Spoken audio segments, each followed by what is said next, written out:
Hello, hello, we are live. What's up, all you fellow listeners? How are you? How are you, Pete? I am okie day, struggling to the end of the year because limping to the finish line, you would call it. Because as you know, in our business, a lot of our students get very busy at the end of the year. They have to cancel classes, and you wind up spending a lot of time doing nothing. So yeah, that's been me, but it's been good because I've gotten to watch a lot of movies in the past week. Almost all of them are shit, but you know, whatever. That's the way it is. At the end of the year, students cancel. You get a lot of free time, and you still get paid for it. So, rock on. Yeah, I'm kind of there. I keep telling people I'm gonna be on vacation next week, and then I'm never on fucking vacation. And I'm actually jammed with stuff to do. So you watched like five more movies than I did. I had watched zero, but I did get a chance to watch a little documentary this week, which is why I only got one thing, one movie. But hopefully next week is seriously I'm done. Like I have one class on Monday because the girl couldn't do class on Saturday, so I was gonna do it tonight, but I just got jammed up with stuff to do. So I told her, listen, we can do either an hour and a half, 2 days this week, or next Monday. So anyway, but you don't want to hear about our boring jobs. You want to hear about movies. And thank you, everybody that's been watching and listening. You guys rock. And Pete and I try to roll the best we can. Uh, Please like and subscribe to the channel if you like the content. And next year, we're going to really work to build the channel because we got a nice following, but we want to get some more listeners. So if anybody out there knows of anyone that likes movies and likes kind of two crazy motherfuckers talking about movies, this is the show for you. But thank you. I mean, we've been doing this for about 3 months now. We kind of hit a stride, so let's keep it going. And today on the docket, we're going to talk WB Disney. That's going to be a big chunk of the show, guys. We're going to talk, give our thoughts on the new shows will be coming out. That's going to include some Star Wars, some Pixar, some Marvel. We're going to talk about what WB is up to with putting all their stuff on streaming. And hopefully this weekend we'll be watching Wonder Woman, Pete and I. Yeah, it's due to drop here in cinemas on December 17th. Oh Motherfuckers yeah. in America won't be getting it till Christmas.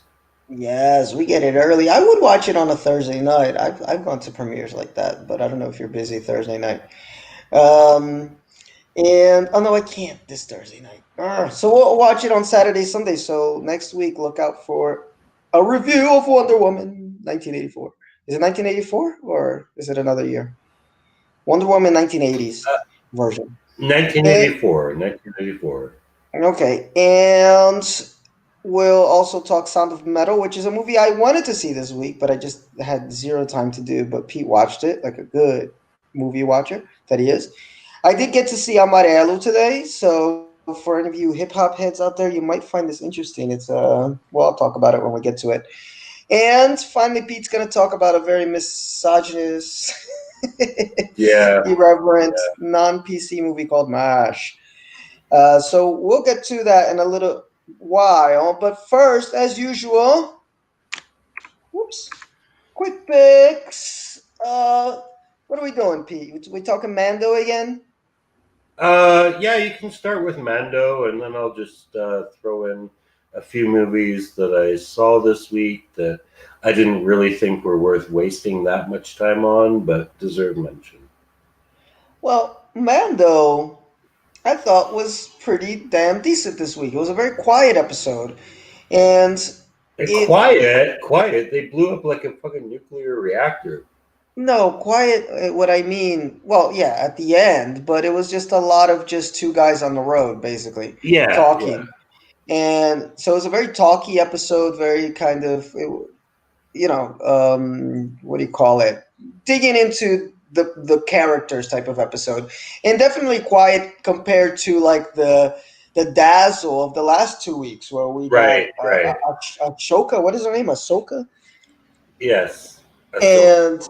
and then the return of Boba Fett, so that was like super fan service, super like, oh my God. And then how do you come off of that? Well, just have this kind of more grounded episode where you get just these two characters really digging into what it means to live in this um, New Republic or whatever.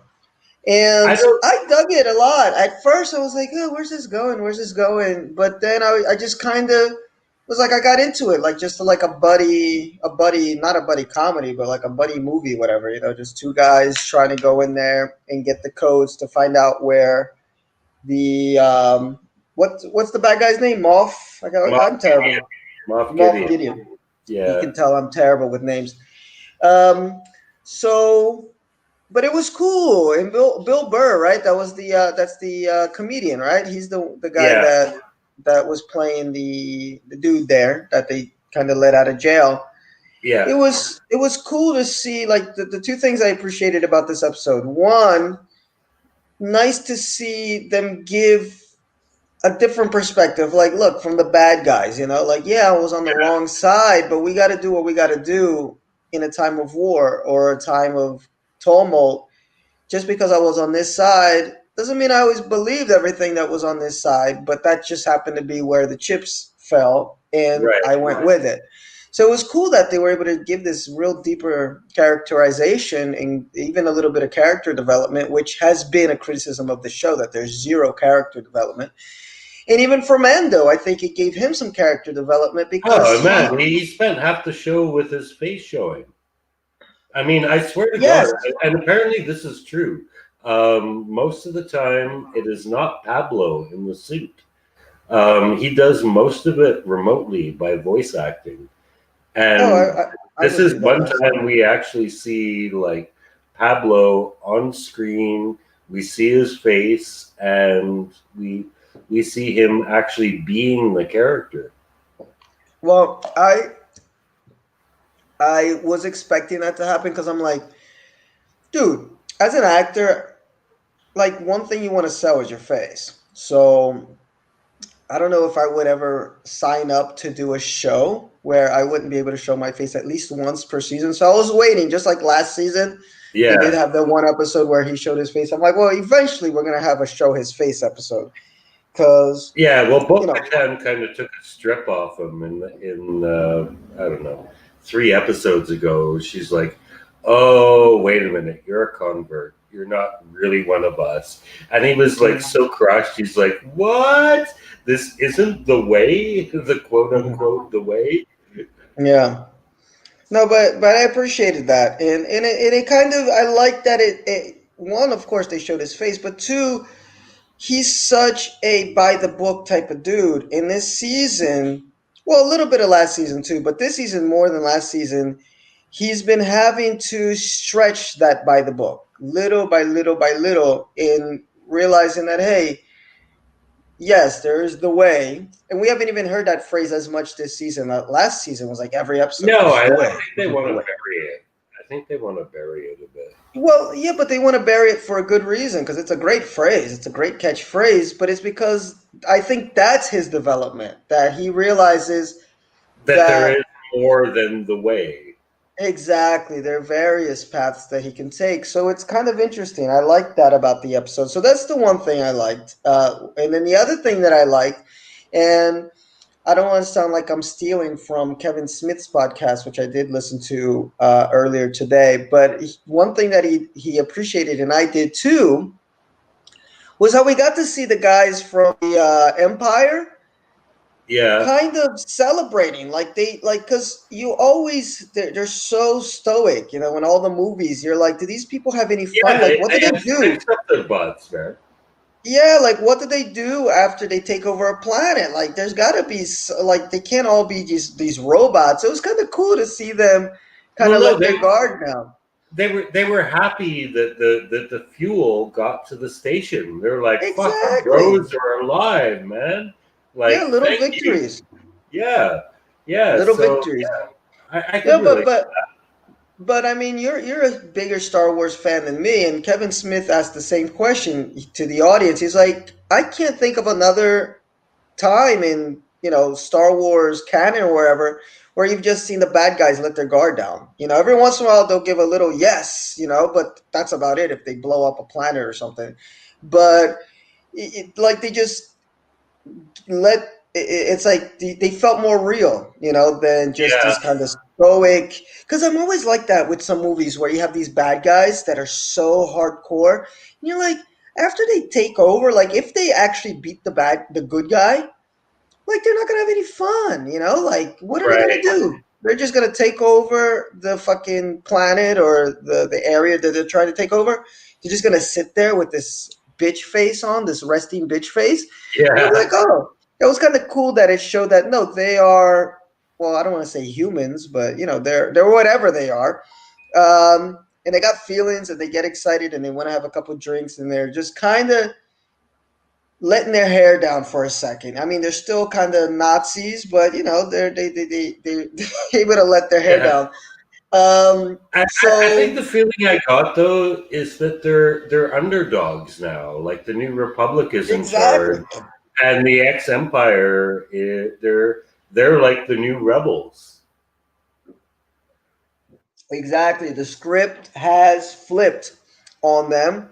So little victories, yeah. Like wow, like that scene where it's like you're the guys that were able to get that transport in, and you thought, uh-oh, they're fucked. And then he was Yeah, like, let me buy you a drink. And I had to replay that scene because I was like, look, he's smiling. Like I yeah, replayed it as soon yeah, as I watched it because I just wanted to see that look on his face and great acting, because he was just your average Star Wars bad guy with just that straight resting yeah. bitch With a face, British accent, of course. the They're British all British. accent, super straight Yeah, laced. yeah, And then he's got this nice big smile. I was like, oh man, I got to see that one again. So I replayed it. So it was cool. I loved it for that reason. Again, it's still kind of just a quote unquote quiet episode compared to what we had the weeks prior. But it worked character development. It worked in giving us different aspects. And I think that's where this show is winning, is that it's taking stuff from Star Wars, the movies, basically, mostly, I should say.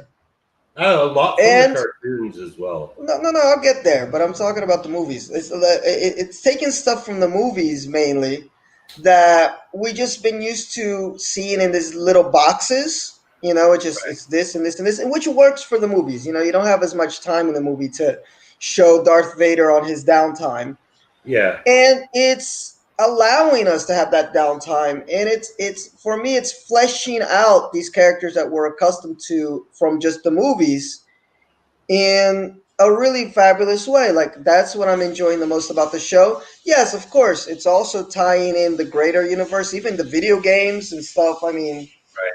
I don't follow all of that stuff, so it's all new to me. Like I didn't know who the hell Ashoka was, but it's that part is cool too.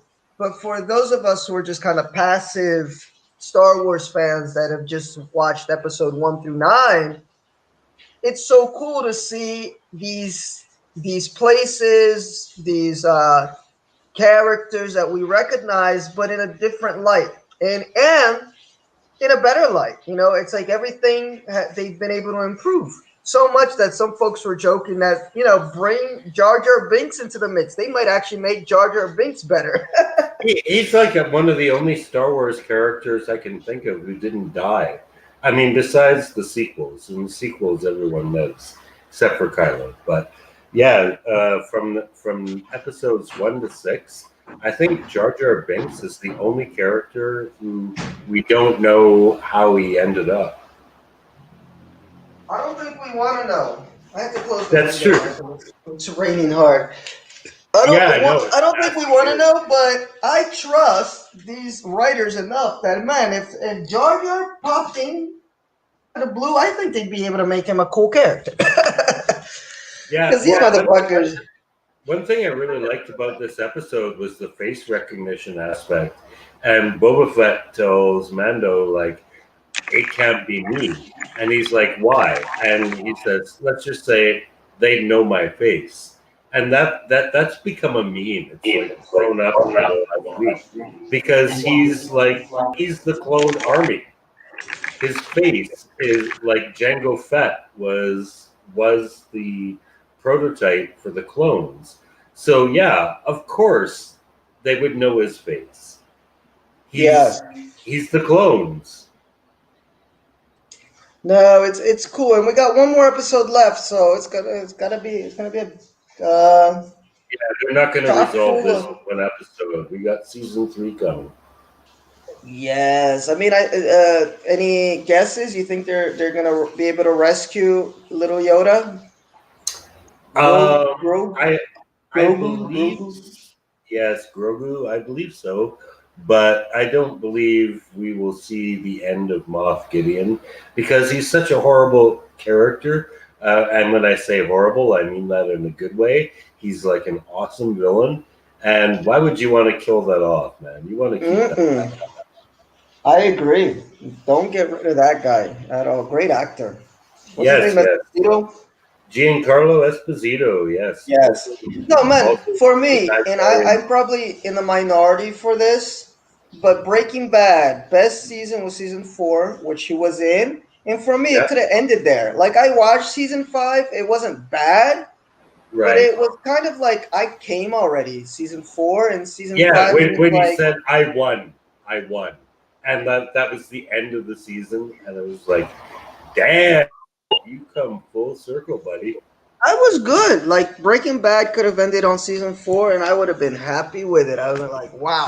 Because that motherfucker was awesome. Awesome. I mean, Yeah, you got him and Bryan Cranston yeah, uh, doing, you know, throwing jabs at each other, acting wise. That's powerhouse right there. But he's a great actor. He's a great actor. Wonderful actor. yeah. So, yeah. He's been around forever too. He's been in a lot of minor shit, but yeah, I remember this movie that Tim Robbins directed. It was his directorial debut. Bob Roberts. He actually played the good guy in that one, which he doesn't usually do. That'd be Um, interesting to see. but yeah, he was in that as well. So he's been around for a long time and great casting all around in the show. Like even Gina Carano, Oof. like she has no range, but those knockers won't quit. Man. Yeah, she has no range, but she's fun. She's cool. She Kind of is. reminds me. She's got like that Xena vibe going, Exactly. It's like which is man, cool. she's cute to look at, and you can't not like her. I mean, she's Exactly. adorable. That's what I'm saying. She's got She, charisma. She does. She's not. She doesn't have like all the yeah, acting chops, but she's got charisma. She fills out the screen well, if you want to say yeah, that. exactly. In many ways. Yes. So I'm happy with Mando. I can't wait till the season finale. We may or may not see a Jedi. I bet you it's going to be one of those last scene type of things. We're going to see a Yeah, yeah. lightsaber. I'm guessing it's going to be Ezra. It's almost certain it's going to be Ezra. They've kept it really hush hush. I'm surprised because Ahsoka was announced pretty well in advance, but they're keeping this hush hush. But like, who the fuck else would it be? It's going to be Ezra. I believe so, even though I have no clue who Ezra is. I know he's from the cartoons, but I haven't seen any of the cartoons. But I hear people like him, so uh, we shall see. We shall see.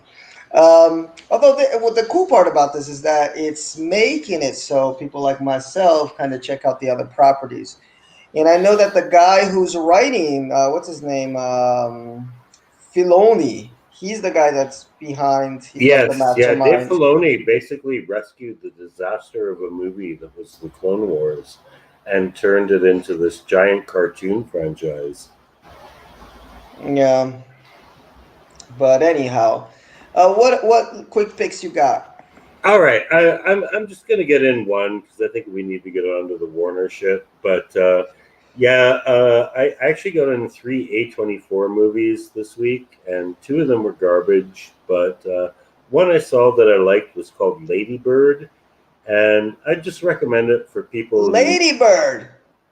Yeah, yeah, yeah. Oh, I hated that Um, movie, but okay. oh, I'm did you surprised you really? liked it. Yes, that was one of the Yeah, worst yeah. movies I had seen Oh, okay. Yeah, in a no, long I kind time. of liked it because it felt real. Like it was basically this girl's senior high school year, and it was just her dealing with senior high school shit. And she's got problems with like, what school do I go to? My mother's a bitch. My boyfriend's gay. I want to hang out with a cool girl, but I have this attachment to my childhood best friend. And it was a snapshot movie. It didn't have much of a story, but it had something going for it in terms of the felt that it felt like it was like a real person's real story, and it was Yeah, only 90 I agree with that. I just didn't really care much about the real person. I gotta I think, can man. You know what? It's because these are the type of movies you like. This like kind of teen drama ish. Don't know what I'm gonna do with my life type movies, and that's like one of my least favorite genres. And especially when it's like Juno is a movie I've never cared to watch. I think I've seen like 5 minutes of uh, it, like and I'm that. like, I Yeah. know that's right down your alley. It's like for me, it's like I, the no, opposite. you know why I like that movie? It had nothing to do with the teen aspect. It was because of J.K. Simmons, man. That guy was fucking awesome. Oh, he's in there. Oh, I might watch it now just because he's in there. But I can't. But I'm not a big fan of that actress, although now actor, because he just announced Yes, that he's gender is a social construct. what's his name now? It's because it used to Elliot. be Elliot, because it was Ellen Page. Now it's Elliot Page. I'm just not Yes, a big yes. fan of Ellen or Elliot Page. They just annoy the Yeah. shit out of me when they're on screen. She did. They're She did interview Jair Bolsonaro, though. I know, and that was an annoying interview, even though she made good points at the time when she was she. But there's just something about which is why when Craig posted that thing in the group, I was like, good for her. I think I'll dislike Elliot as much as I disliked Ellen, but good for her Yeah. or him or whatever. So yeah, that just wasn't for me. That's when I was doing my Oscar movie ranking at the end of each year for my blog, and I watched that one because I think it was nominated for Best Picture when it came out, and I think I put that at the bottom of my list if I'm not mistaken. That one, and then there was that other one you said you watched, which was the poor man's Coen Brothers movies, right? What was it? Oh, yeah, yeah, yeah. I compared it to Hell or High Water. Sweet Virginia. Yeah, no, there's not much to say about it. All I can say is it's better than season 4 of Fargo. Speaking of quick picks, because season 4 of Fargo is fucking tedious. Really sad after season 3 because, man, Ewan McGregor like totally rocked that shit. But yeah, no, season 4 of Fargo is not good. Sweet Virginia, I kind of get it. It's the imitation is the sincerest form of flattery approach. It's like, okay, like we've watched Fargo, we've watched The Big Lebowski, like we've learned from the Coen brothers, and we kind of want to make the same kind of film, but it's the Tarantino syndrome. It's like I idolize these filmmakers and I want to make a movie like the movies that I like, but in the process of doing that, you create something that is completely unoriginal, and it's like I would just rather watch the Coen Brothers. Yeah, that's how I felt about it. I ranked that one pretty low that year when it came out. Oh, there you go. I found it. I actually ranked it ahead of Three Billboards Outside Ebbing. That came out that year. But Lady Bird, I quite like that one actually. I didn't dig it that much. But I said here, I'm not sure how this movie made it onto a best film Oscar list, but here it is. I have more fun watching cattle auctions than I did sitting through this drag of a movie. Yet it manages to have a consistent tone and characters who earn their development, unlike Three Billboards, which is why it eked into second to last place. There's a case to be made. It's a short little review. There's a case to be made about how Lady Bird explores the relationship between mothers and daughters, and some mother and daughter duos out there may certainly appreciate it for that. I didn't get much out of the film aside from a headache. The main character was unlikable, the parents too aloof, and the storyline bland and uninspired. If you dug Lady Bird, then please tell me why in the comments. Well, Pete just told us why. But hey, just not my type of movie. But I mean, for what it wasn't terrible. Um, but just not my style too much. So you recommend that, and I would recommend it too. I mean, I didn't like it, but it wasn't a bad movie. It was well made, so folks might like that. And then, which other one did you say that you watched? Oh well, I watched a ton of shit, but if I'm gonna get in one more quick one, it would be the comedy, and that would be not a recommendation. That Oh, I would saw be you write that. Yeah, that would be an avoid this movie at all costs type of thing. I found it on some weird list. I can't remember what the list was about. Oh, it was like the best movies now on streaming sites that you should check out. I'm not on any streaming sites. I'm a dirty pirate, so I just Mm. downloaded it, and yeah, it's about 2 hours of this semi-affluent, unemployed hipster abusing people, and Oh, right. it has no coherent narrative. It's just like this fat. He's pretty fat and ugly, and I don't know the name of the actor. I've never seen him in anything else because I think a movie this bad might have actually buried his career. And he's just like he's going around being a hipster douchebag. And the thing is, it doesn't have any sense of irony. It doesn't have any sense of humor. It's just like 2 hours of this guy being an asshole with no story. So I was like, yeah, I really shouldn't take recommendations from this site anymore.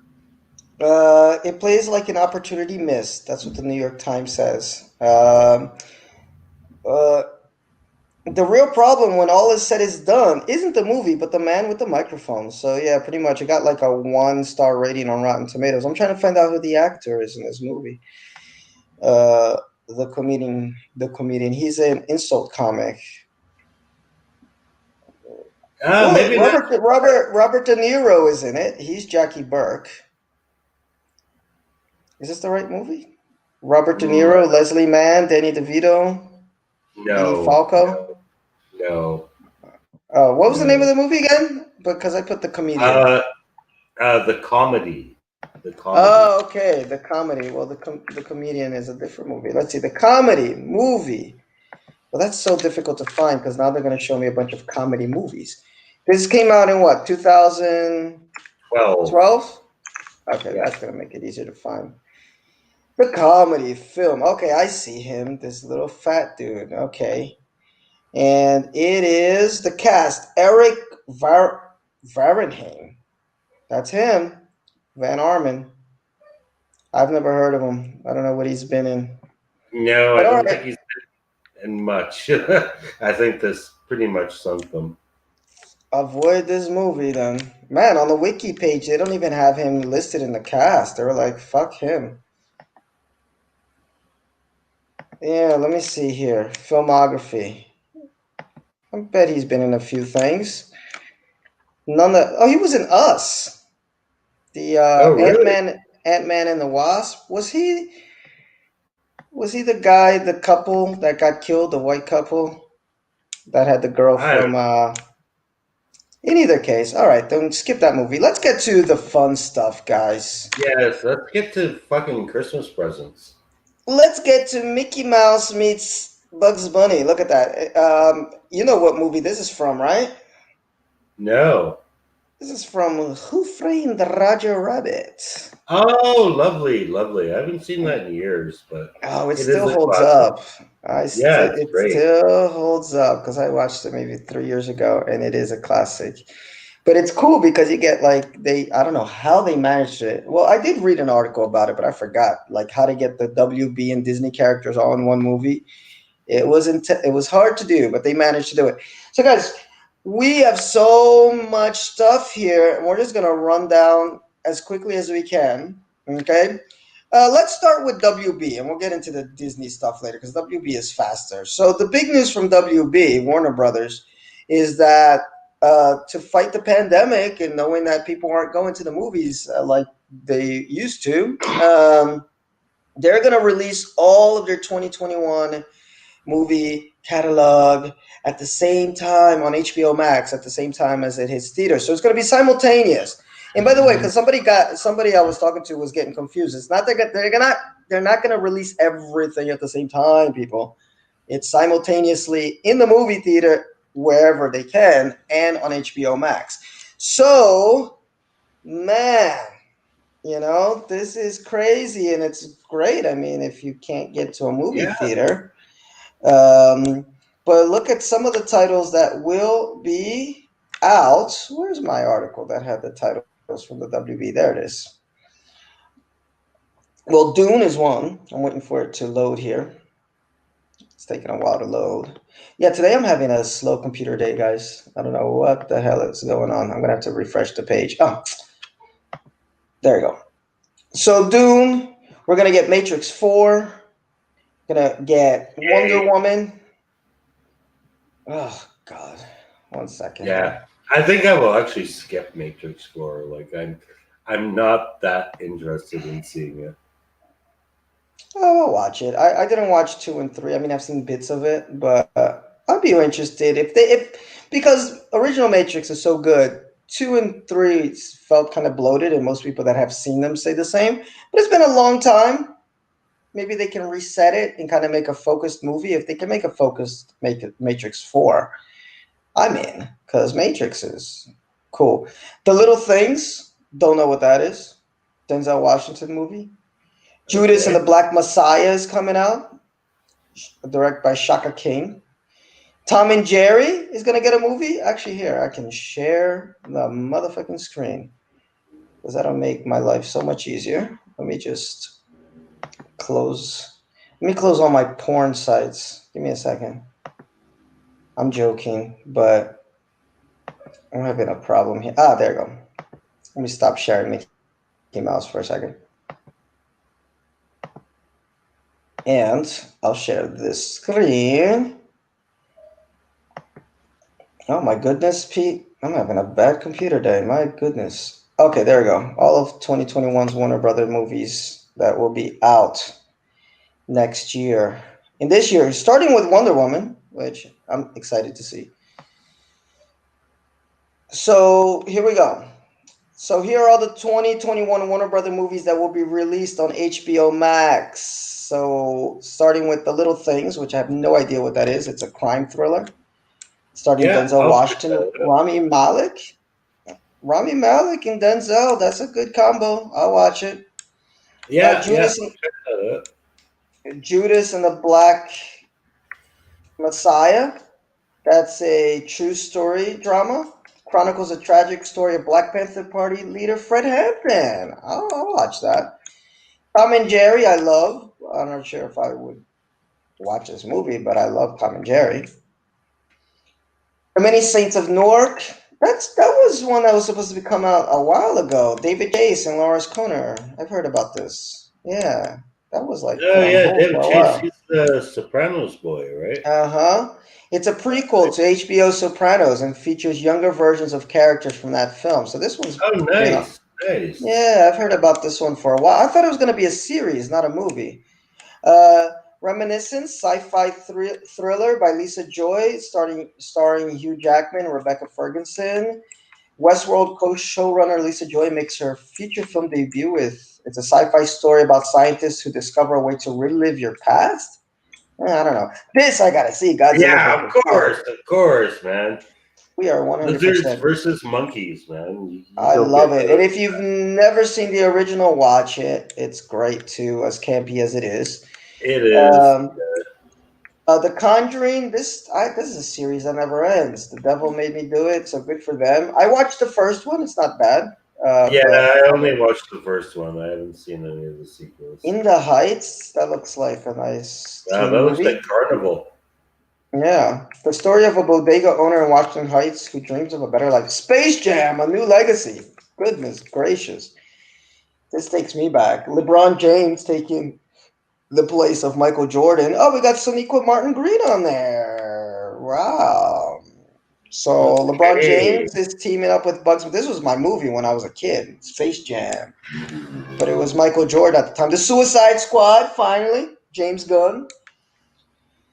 So I can't wait to see that. And I love how DC like doesn't give a fuck. It's like, okay, our first movie kind of sucked, so we're just gonna reboot it and just give you like a better version of it. Like they're just on that level, and good for them. They just reboot halfway and like, okay, this worked, this didn't work. Here's the movie that you guys really want to see.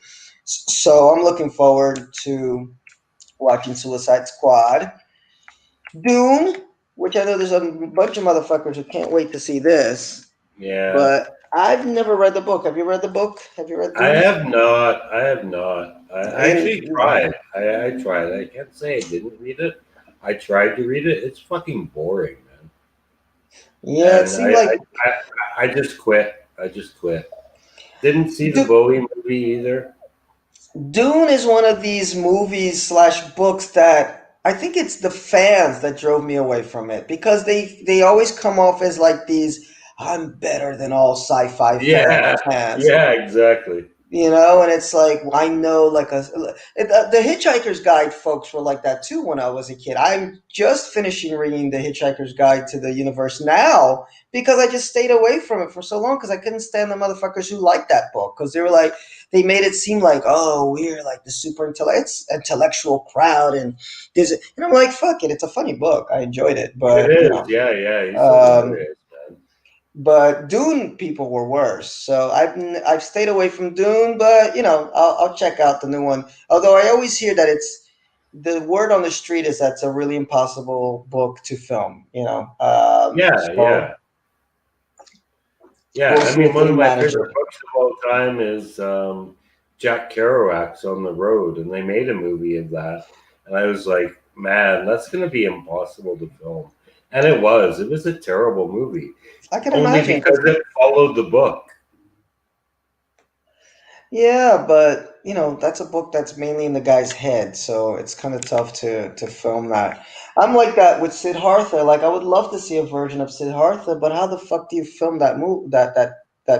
Because it's Yeah. a very quiet book. It's a book about just a guy kind of figuring his life out, kind of Yeah, like yeah, that's the Buddha. thing. So Books 2 are hours of a largely, guy sitting under a tree. yeah, yeah, books are largely internalized narratives. And I'm actually reading this. A few months back, I reviewed, what was it? The End of the Tour about David Foster Wallace. And I'm actually reading his book now. And I'm realizing why this book was never a movie because the whole book takes place in his head. It is a good book. I'm You know engrossed. what I'm reading now? A movie that was much maligned, especially because it won Best Picture. It's I think it still has the tag as the one movie that won Best Picture that nobody has seen, which is The English Patient. I'm reading it, and I'm actually Uh, enjoying it a lot. But I could totally see how this could be a very boring movie. I intend to watch the movie afterwards because I've never seen it. it But is I'm kind of a boring movie. Yes, Yeah. I'm preparing to be bored because I'm reading the book and it's all about the internal thoughts of the nurse and the English patient, and it's beautiful to read. Uh, but I can I'm just trying to think like how are they gonna like make this cinematic? Yeah. I'll check it out after I'm done the book. But I found it, because here in São Paulo, it's weird what you find in São Paulo. Inside the metro station, sometimes they have these little bins where people can drop off books, and every once in a while, like a book in English will be in there. So I saw that Yes. this was in English, Yes. and I was like, okay, I got a Sidney Sheldon book like that. I've never read him before, and I read this one. I was like, okay, that's kind of cool. Uh, Yeah. King They got Richard. a place like that. Okay. King Richard tells the story of Richard Williams, the father of tennis legends. Oh wow, I'll watch that. I thought it was something else. The father of tennis legends Venus and Serena Williams. Wow, Oh wow. I'll watch that because that he's a crazy motherfucker. If you guys want to get into some Richard Williams, go on YouTube and see if you can find his interview with Howard Stern. That's a crazy motherfucker, but good for him because he got those girls out of the ghetto to be the greatest tennis players of all time. So, Yeah. but he, And man, if you've never seen her in person, man, Venus is a fucking giant, man. Like I'm not a small man, and like in her presence, I felt like a midget. I can imagine. I had a friend that saw Serena, and she was like, "Wow, like you can't describe her arms. Like her arms are just like from another planet." Yeah. Yes. No, they're amazing. They're amazing, amazing, and they're such good girls too. That's the best part about them. They're really sweet. At least they come off as very sweet, and genuinely sweet. Um, but like, quick story from him. Like he tells his whole life story how he was running from the Ku Klux Klan, beating motherfuckers up. But when they were playing, they lived in Compton, and Compton, drug ridden, gang ridden area, and Yeah, I've been to Compton. dude, dude, he would take the little girls to the park, and there were a bunch of drug dealers on the court, and he pulled out a gun. He's like, "No, I pull out a gun, shot in the air, and said the girls are gonna play now." The girls are gonna play, and after a while, the guys were just like, "Yo," they would make space when they knew they were coming. They were just like, "No, we'll make space for the old man." And I also heard that he used to pay people to watch the girls play and call them a bunch of names like monkey, nigger, like all these very racist things, because he knew, he was ahead of the game. Tennis is a majority white sport, so he knew the flack that they were going to get once they got in. So he prepared them mentally. Look, Right. be ready for this shit because it's coming. And that's one thing, I mean, beyond their playing ability, it's their mental strength that I think most people, they can be down 5-0 in a set, and then all of a sudden they win the set, and you're like, what? But anyway, Matrix 4, December 22nd, 2021. So that's going to take a while. Mortal Kombat to be Not announced. interested. Yeah, not really, but yeah, I played it a lot when I was a kid. I might, I I did might too. I sneak it loved it. in. I loved the game, but I saw the first movie and I was like, yeah. Well, give it a second shot, though. You never know, man. If they get the right writer in, who knows? Who I'm still knows? waiting for my Grand Theft Auto movie, man. That was That my would be game. good. That would be good. Malignant, James Wan, the mysterious original horror film Malignant from the mind of Conjuring and Saw is keeping its story under wraps. Okay. Those Who Wish Me Dead, it's a thriller. Don't know who that is. Angelina Jolie, haven't seen her. Cry Macho, yes. Clint Eastwood. I can't wait for more Clint Eastwood. Oh, dude's like 94 years old or something. Yeah. But I kind of want to see this movie where he's retrieving a young man's son. But for whatever reason, they don't have Wonder Woman on here. But that's the first one out of this list.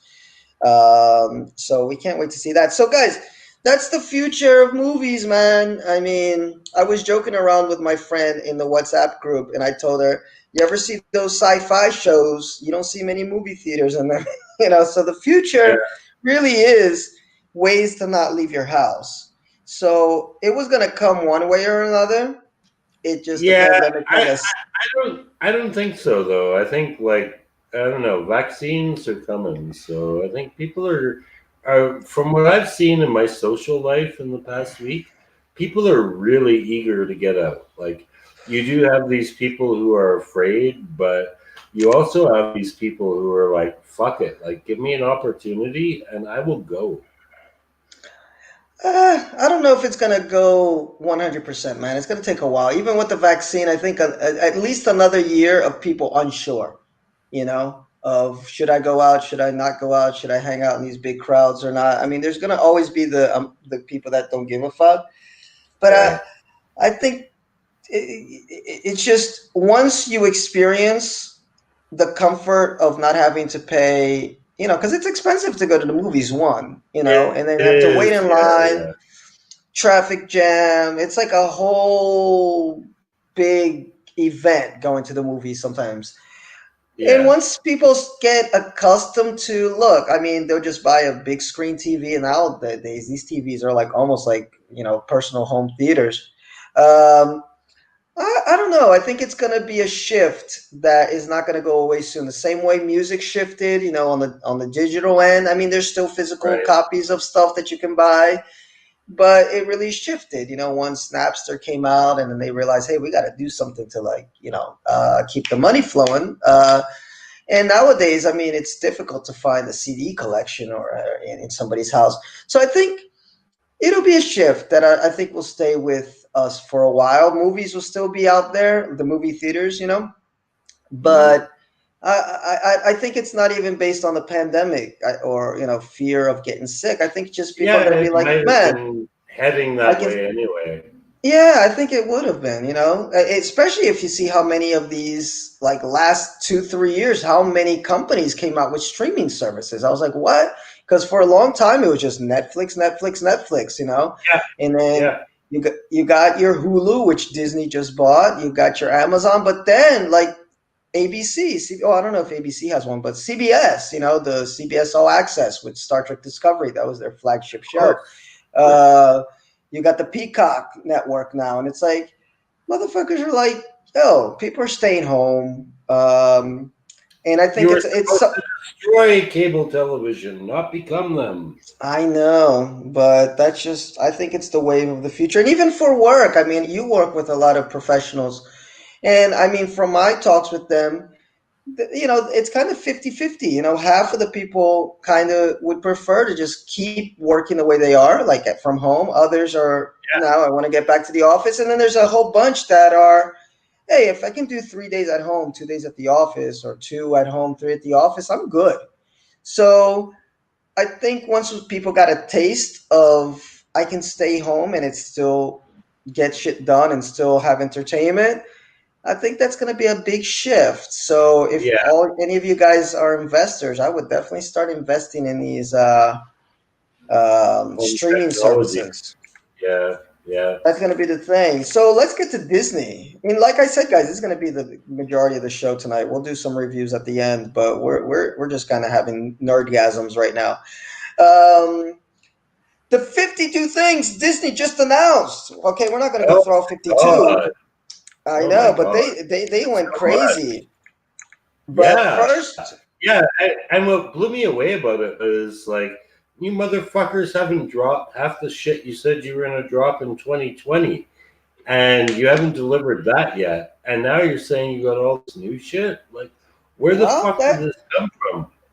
it came from we want to make our investors happy because it was an investor Yes, meeting, and yes, yes. 2020 was a shot in the ass. It fucked everybody up. So we're gonna make up for it, and we're gonna show you that Disney is still where you want to put your motherfucking money. Um, and so that's where we are. We're gonna get WandaVision coming out on Disney Yes, yes, Plus. January 15th. I have Got a new circled that trailer. date on my calendar. Yeah, I'm sure you love all this Marvel stuff. I'm not a huge fan, so I won't watch WandaVision. The Falcon and the Winter Soldier finally got a full trailer. So all these things got trailers, so they're not like in might come one day phase. It's like there has Yeah, been filming going on. they are happening. Yeah. They are definitely happening. Loki finally happening. I would watch Loki because I love Loki. Yeah, yeah, it's interesting. Apparently, he's going to Yes, be like a time traveler, because it's kind yes, I of saw that. weird with these Marvel movies, because a lot of the characters that they revolve around are actually dead in the current Yes, continuity. I know Like, exactly. they, So they, they didn't get brought back to life in Endgame. Like, they were dead before that. So apparently, we're just getting to see like a different continuity, different time period, whatever. But yeah. I'll watch. I'll Although, watch. although there have been theories about Loki that maybe he didn't really die. I mean, he looked like he died, but he's a trickster, so maybe that could have been a body double or something. So he could very well be very much alive, Loki. But Wanda's dead, isn't she? Didn't she die at the end of? No, no. Wanda didn't die. A Vision died. Oh, He Vision had died. the Oh, Infinity Stone from his oh, forehead. and yeah, And she's still alive. in She's still alive. Endgame, they only brought back the people who died in the Purge, and he Mm, wasn't one of them. He died before that, so he's gone. okay. Okay, so Wanda's still around. The Falcon is still around, and Winter Soldier. So I think Loki, man.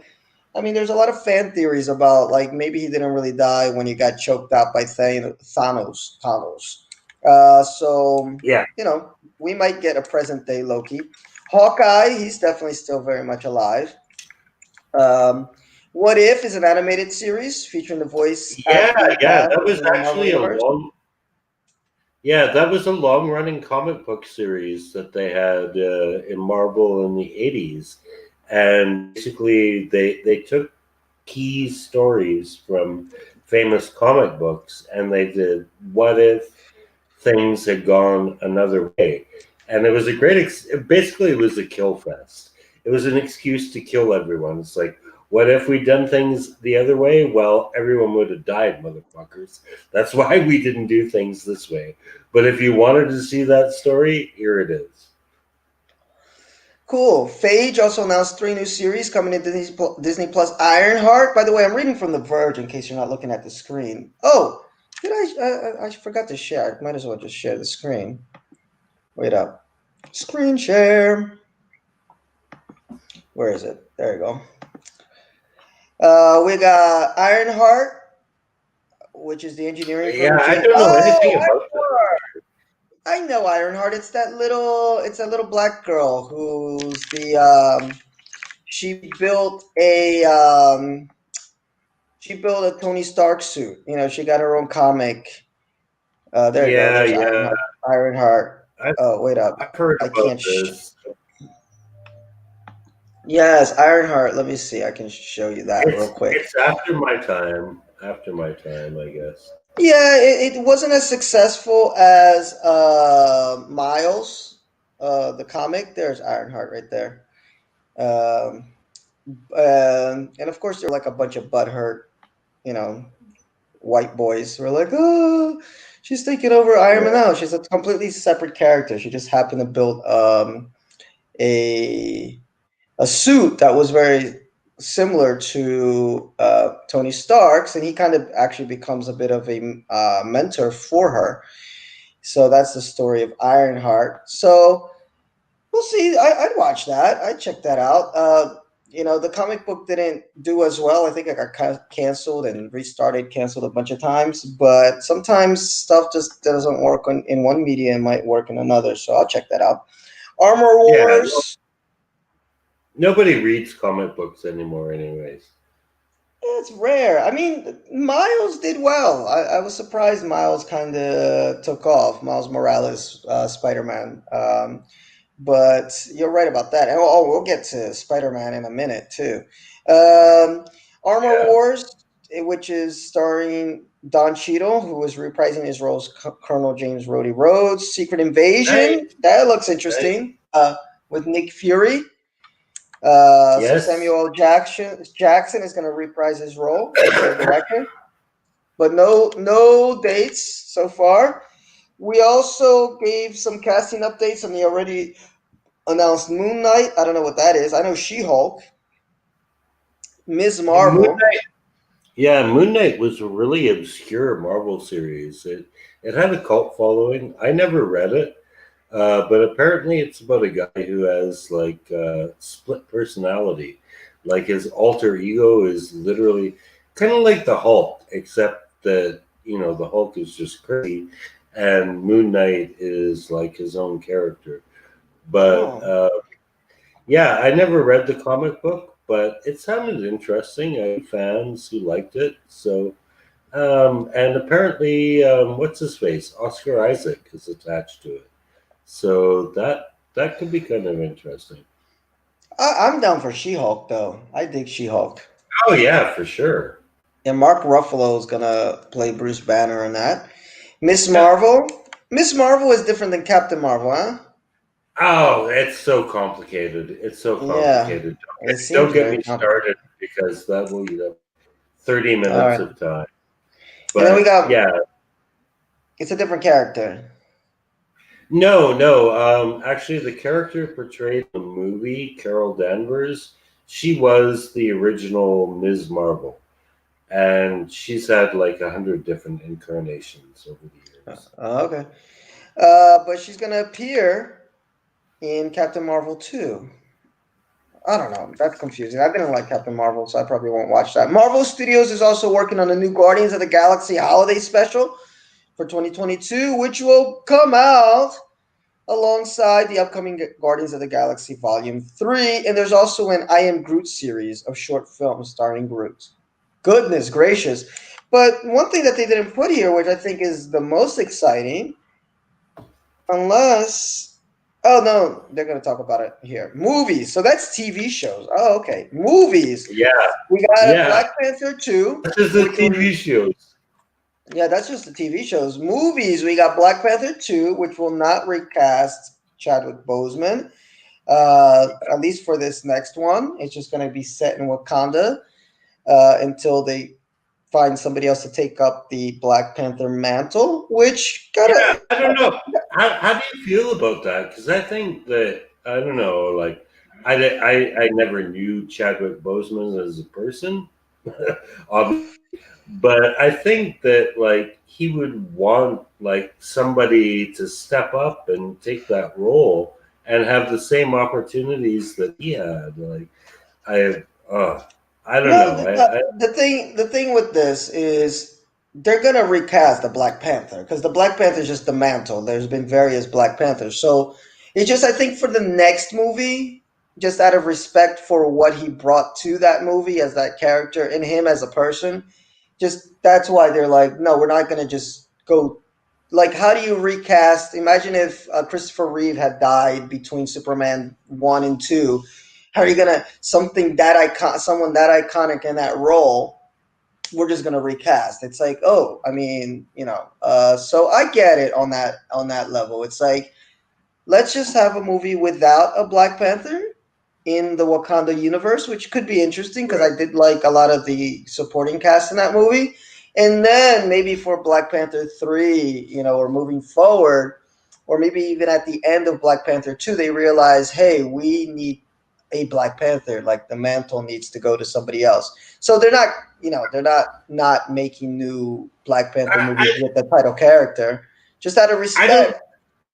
I don't think they need to move the Black Panther mantle to someone else, though. I think they could have someone else play T'Challa and like just No, say, that would not go over well. That would definitely not go over well. I know it Chad, wouldn't go over well. I Chadwick know, is T'Challa. Chadwick is T'Challa. There's got to be somebody new. It's got to be a different character. Because yeah, I think that would be disrespectful to what he brought to the role of T'Challa. Like, I don't think you don't recast T'Challa. I think yeah. people would get upset.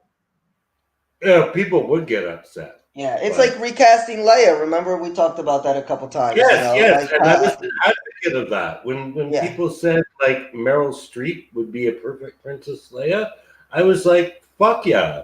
And I felt that way even more strongly when we saw the movie, yeah, and it was obvious that Carrie Fisher's part in the movie was not complete. It was like, why yeah. the fuck didn't you just recast her?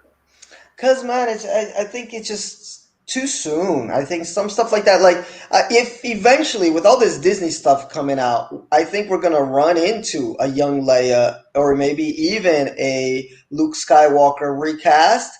But I think enough Yeah, time has passed where I think people would accept it more. But just because it was so shocking, you're in the middle of this trilogy, you're in the middle of all this, and she's such an iconic actress plus character to just say, okay, yeah, we're just gonna put somebody else in there. Like, I think most people would have been like, nah. well, it's Now, not somebody else; it's Meryl Streep. it's still somebody else. It's like All right. Leia. All Leia right. is Carrie Fisher. Like you can't.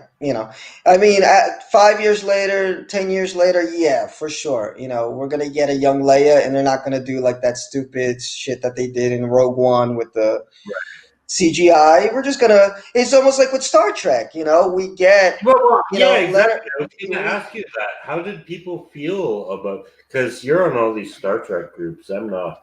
But how did people feel about Spock in season 2 of Discovery? They loved them. They were like, "That's the best Good, part of the good, series was Spike and good. Spock." That's He why was we're amazing. getting no. Yeah, That's why we're getting Strange New Worlds. That's coming out, I think, next year, which is a spin-off series with just Spike and Spock. That's how much they loved what they brought to the role.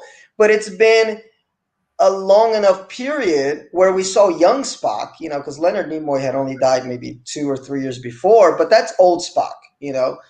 So I think it's been a long enough time where we can deal with a young version of Kirk, a young version of Spock, because that was back in 1960 something. So I Right. think people accepted it a little bit more because of that.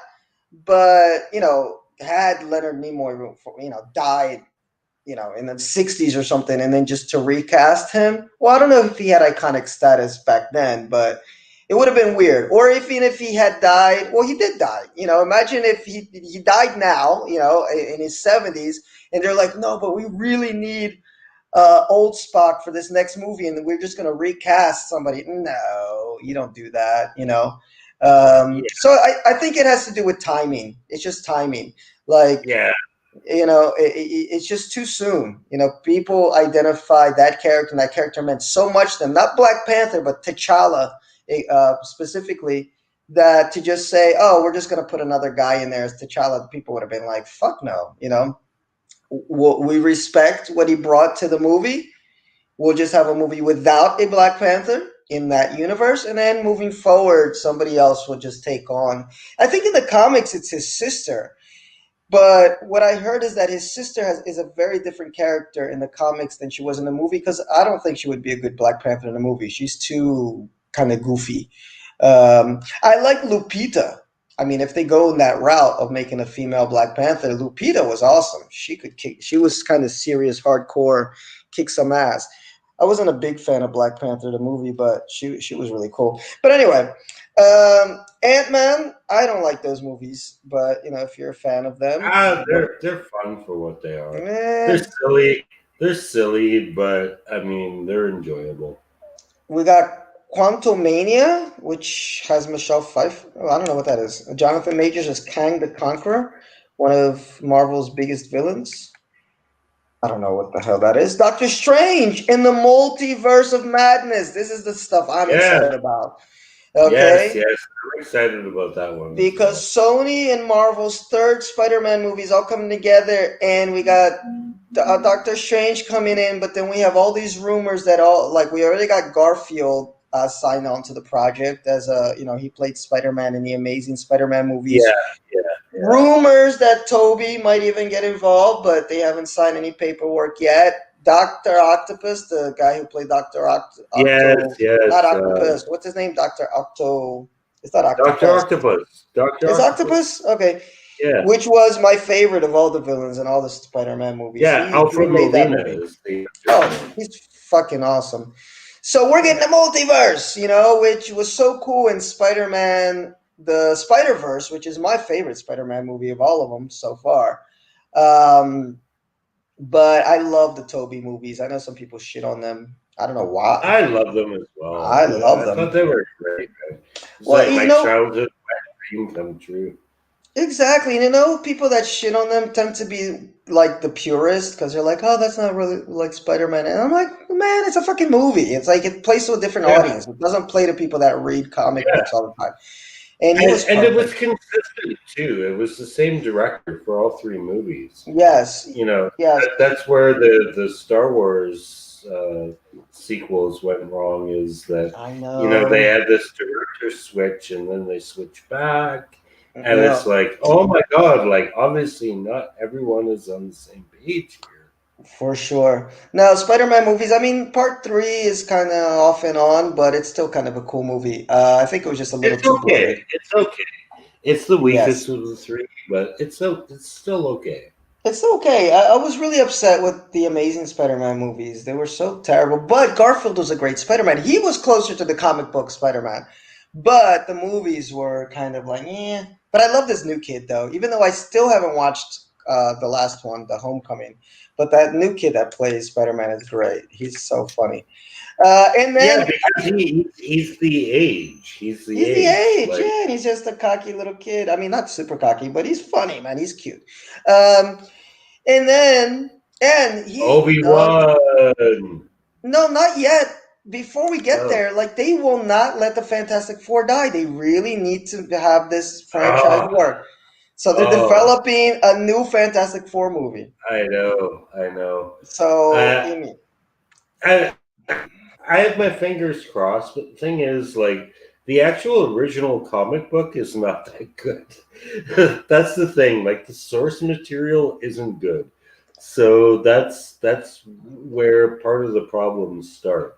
Yeah, but they've managed to botch it twice already, and I'm amazed because where this franchise, if they intend to turn it into a franchise, needs to work is it needs to work with the villain because the heroes are not captivating. Isn't it They're Doctor Doom? Isn't he in that one? yes, yes, Yeah, like exactly. I want to see Doctor Doom. Like he's a character I remember, and I'm not even a big Marvel Yeah, he was fan. the basis for Darth Vader, for fuck's sake.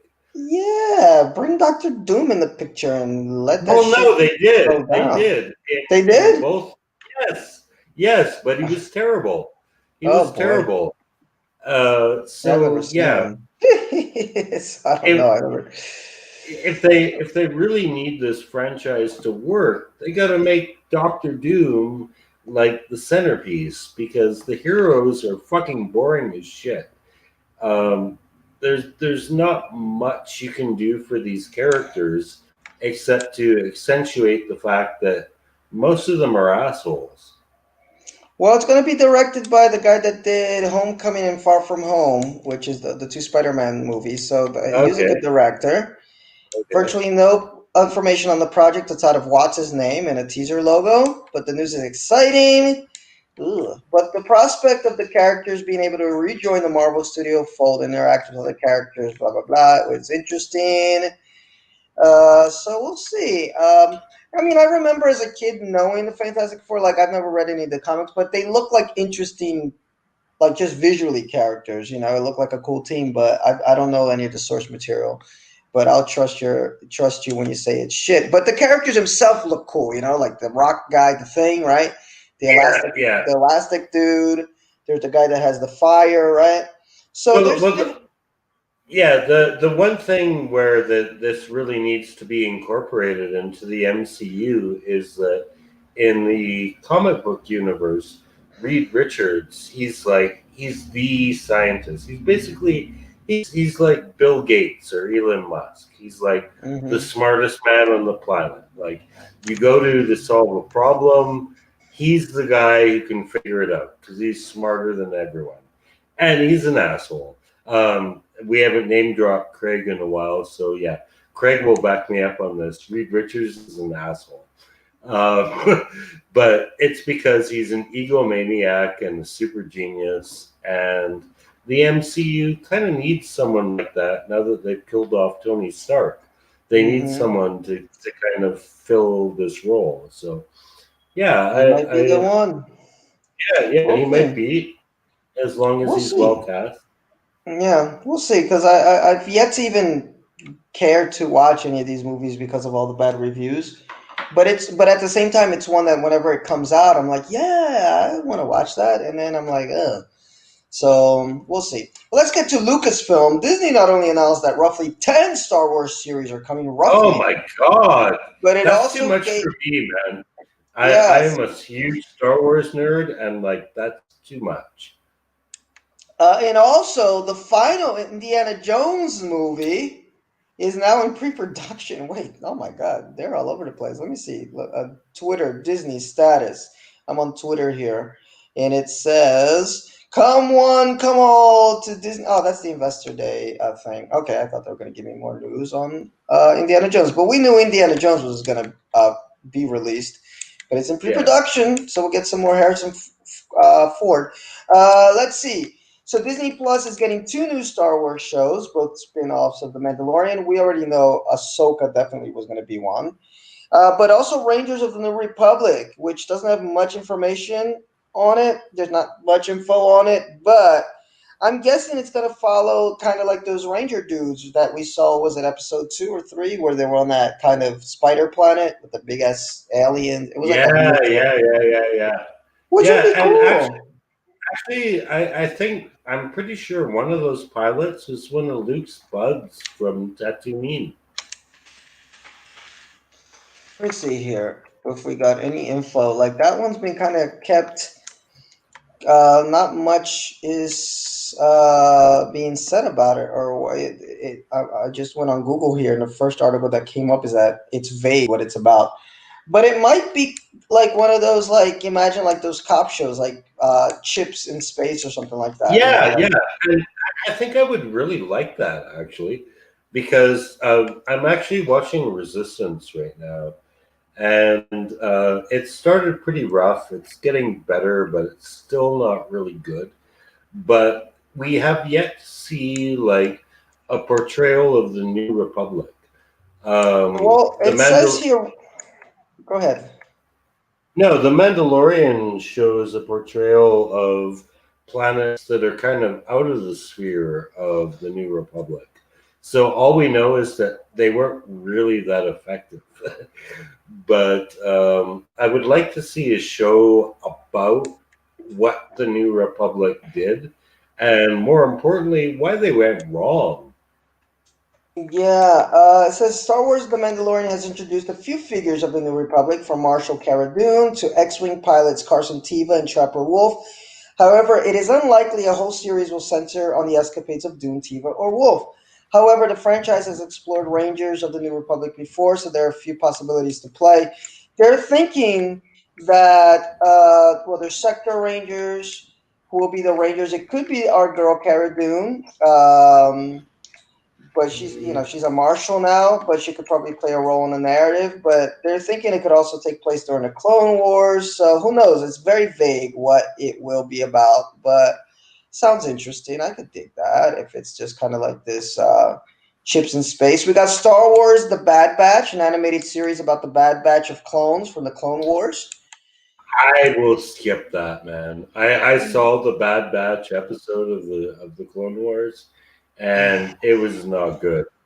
It was not good. Star Wars Andor, starring Rogue One's Diego Luna, is coming to Yes, Disney. That's the one you yes, really want to see, and your favorite android will be yes. in that one. What's his name? What's the android that you like? I didn't like him that much. KSTOA, I think is Yes, the name. The Acolyte, a new Star Wars series helmed by Russian doll creator Leslie Headland, set in the High Republic era of the franchise, is coming to Disney Plus. So I don't know, have no idea what The Acolyte is about. I don't know what it's about either, but I can tell you Russian Doll is an amazing series. Star Wars: The Acolyte may follow the rise of Palpatine or a worse Sith Lord. So it's during the High Republic, so I guess that's when the Republic was in power. Okay, The Hayden Christ. end of Okay, Hayden. Well, not Hayden. Hayden Christensen is returning as Darth Vader in Obi-Wan Kenobi. That's a series that people have been talking about for years, wanting to see I that. know. So we'll No. get that, and it's supposed to be set right after the events of Episode 3. So the question is, I'm guessing. No, I've heard it's actually supposed to be set almost 10 years after the events of Episode 3. oh well, close enough. Yeah, set 10 years after the events. But compared to what's going on now, because now we're like between Jedi and A Force Awakens. So we will see what they're going to do with Anakin, because he's full on Darth Vader and that by that time. So is he just going to be in the suit I all the know. time? So is it going to be I know. flashbacks? Whose voice are they going to use? Is James Earl Jones still going to do it? I know he's old. So that's the part that I'm Yeah, kind of curious about. he still rocked it in Rebels, though, man. Like, James Earl Jones, like, showed up for those cartoons, man. And he made, like, Yeah, but that was a while ago. I mean, now he's probably like in his 80s. How old is James Earl Jones? Because he was in The Lion King too. He played Mustafa he again. was, yeah, But yeah. his voice, you can tell his voice wasn't, age is catching up. He Let me was in see. Doctor Strangelove, for fuck's sake, man. Really? Yeah, yeah, he was one of the pilots. In Doctor Strange? Doctor Strangelove. Oh, Doctor Strangelove. Okay. 89. He's 89. So he's Wow. up there. He's up there. Yeah, yeah. R.I.P. Dave Proust, by the way. A few people died this week. Yeah. A Droid Story is a new project for Disney Plus, which will feature a new hero alongside R2D2 and C3PO. I don't know. I'll skip Uh, that. Lando, I would watch. Okay, is a new event series coming to Disney Plus. It's not going to be like a series. They're I think it's just going to be like an 8 episode thing, like one shot, boom. But that looks interesting, and I think the dude that played Lando in the Solo movie is gonna Kristen Glover, I think. What's his name? Donald Glover. Donald Glover. Donald Glover. Yeah, he's gonna I think be he's in Danny that. Glover's son, actually. No, I didn't know that. Lando Calrissian will return in Lando, a brand new event series. Justin Simeon is in the early stages of development. I'd watch that, and it's cool that they're getting the guy that wrote Dear White People. He's gonna write, produce, and direct. So that's gonna be interesting. Because I never watched the show, but I like the movie Dear White People. It's kind of funny. Justin Simeon. So Disney working the diversity card hard Yeah, on the this the one. character was actually expanded upon quite a bit in Rebels. He turned up in Rebels quite a bit, and it was great that they kept him a bastard. Like, you don't necessarily have to have the black guy be the nice person. It's like Mm-hmm. sometimes he's an asshole, and he was, and he did have this whole arc in the original Skywalker series where he became a better person. Who plays him But that in the original movies? It's Carl Weathers, right? uh, Billy Billy D. Billy Williams. Billy D. Williams. Yeah, yeah, yeah, I had heard what would be cool is if they did like a storytelling type thing, like old Lando, played by Billy D, telling of his escapades. So it would be cool. Like you get both versions of this of Lando. yeah, You know, yeah. he would be like on a campfire telling about, remember this one time, and then you'd get to see the story. So it'd be kind of cool if they did that. But I'd watch that. I like Lando, and Yeah, I yeah, because dug he's a bastard, but he's a bastard with a heart. exactly. He's like Solo, Yeah, So he might even be even more of a scoundrel than Solo. But I dug him, and it's cool that they're playing that heavy because that was one of the big criticisms of the original trilogy is that there's no black people in space. Um, yeah. so it's cool that they're playing the race card right there, but in a good way. Star Wars Vision is an anime anthology. I have no interest in that. But then we got some movies. We got Rogue Squadron, directed by Patty Jenkins, who we will be supporting this weekend. She will be directing Oh, the next Star really? Wars movie. Yeah, Oh, due wow. out in December 2023. And Disney also discussed an untitled Taika Watiti Star Wars movie. I have no idea who the hell that is. In May, is that supposed to be somebody important in the Star Wars lore, or is that a director I that I don't don't know. know? Oh no, it's I a can't it's a slam film it. director. It's a film director. Taika Waititi. What has he done? Let's see. He's done Jojo Rabbit, which I did not watch, but people seem to love a Oh, lot. it's a good movie actually. It's Oh no, he brilliant. did the Thor movies. He did Thor Ragnarok. What We Do in the Shadows, Thor: Love and Thunder is coming out in 2022. So, they're keeping him around because Thor Ragnarok was the one that really turned the Thor character around. Because the first two movies were like, weren't I bad, but they love them. weren't. The first one is like one of my all-time favorites. I The didn't first like one the was other all right, ones. man. But second one, come on, second movie was a mess. The first one I kind of dug. I saw it in a movie theater. I felt that it had like a TV movie, like compared to the other ones. I'm saying, like it wasn't as epic, but it was cool as it was what Kenneth Branagh that directed that one, if I'm not Yeah, mistaken. yeah, it was Yeah. Kenneth Branagh, and what he did, I saw an interview with him where he said, like, what his approach was. He's like, your premise is just like too fucking ridiculous. So, Hmm. like, what we got to do is we got to make this a comedy, and he did, but because he's Kenneth Branagh and he has this Shakespearean background, he still kept this like epic backstory to it. Well, he still made it funny. It was all about like Thor being, I don't know what state they were in, but I think it was Arizona. But Yeah, they were like, out there somewhere. yeah, it was like all about Thor being stuck in middle America and trying to convince people he was the god of thunder. People No, it just was not taking cute. him. It was cute. I didn't mind the movie. It was cute, but it wasn't like if you compare it to the other stuff that was coming out, it was like B level for me. But the second one was horrible. Come on, the I can't even remember much from the Oh, second. I thought it was flat. It was flat. Now, but Ragnarok is the one that I think, like the Thor that we're used to now. You know, the Hemsworth that we're used to now. I think really it was Ragnarok, and I had so much fun with Ragnarok. I was like, this is the movie I've been wanting to see. How did you have fun with that movie about genocide, man?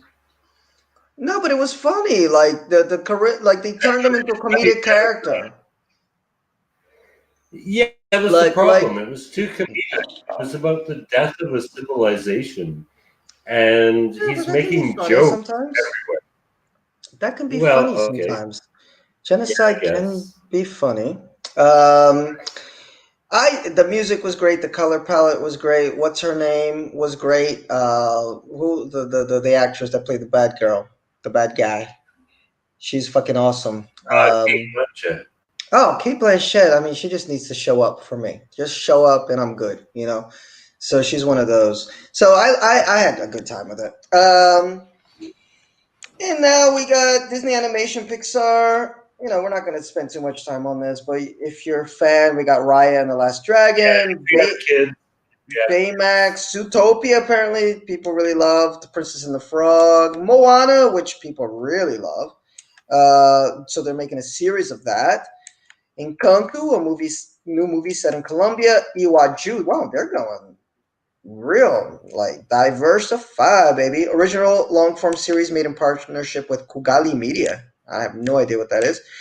And then we got some series on Disney Plus, Park Shorts, Pixar Popcorn, Doug Days, Lightning McQueen, and Matter Cars series. Pixar movies, Luca, a movie set in Italy about a boy named Luca. Well, okay. Lightyear, the original story of Buzz Lightyear, will be voiced by Chris Evans. Wow. Is hitting theaters in summer 2022. Turning Red, a That guy's 13-year-old. doing pretty good, man. Chris Evans, he's He done some is. pretty good mileage. And I really like him. I really like him, Chris Evans. So he's the boyfriend, right? And oh no, oh Chris Evans. Doc, I'm confusing. Chris Evans is Captain Captain America, America. Yeah, yeah. America, yeah. Good for him. I'm thinking of Pratt. Chris Pratt. Oh yeah, yeah, yeah, Yeah, yeah. I really like Chris Also, Pratt from Guardians and Jurassic Park. He's another one that I really enjoy watching him. He's just so charismatic. You know, he's like a young Harrison Fordish type dude. I dig him. And the boy from Wonder Woman, that's also Captain Kirk, but I forgot his name. I don't remember his name either. Captain Kirk in Kelvin movies. What's his name? The actor. Shit. Chris Pine. Oh What yeah, is yeah, Chris? Chris Pine. Man, there's like All three these, yeah, fucking Chris's. Yeah, three I know. Chris's, three white boys with blonde hair, and I'm supposed to separate all these guys. I just went They racist all on look the everybody. same. They all look the same. They all look the same. But yeah, we got Chris Evans, Chris Pratt, and Chris Hemsworth. Yeah, there's a Chris Hemsworth too. That's Yeah. four white blonde guys. Yeah, Oh, Hollywood has a type and a name. So Turning Red, about a 13-year-old girl going through puberty that transforms into a giant red panda when she gets excited. What?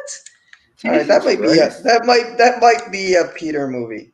Yeah, Um, yeah. Other series in the work, Noah Hawley is making an Alien TV series for FX and Hulu because apparently Disney bought out Hulu and FX. And I heard Yeah. news for all those of us. Actually, thank you, Justin, because he tagged us in the story because The Handmaid's Tale is setting up for, it just got Yeah. renewed for another season. Yeah.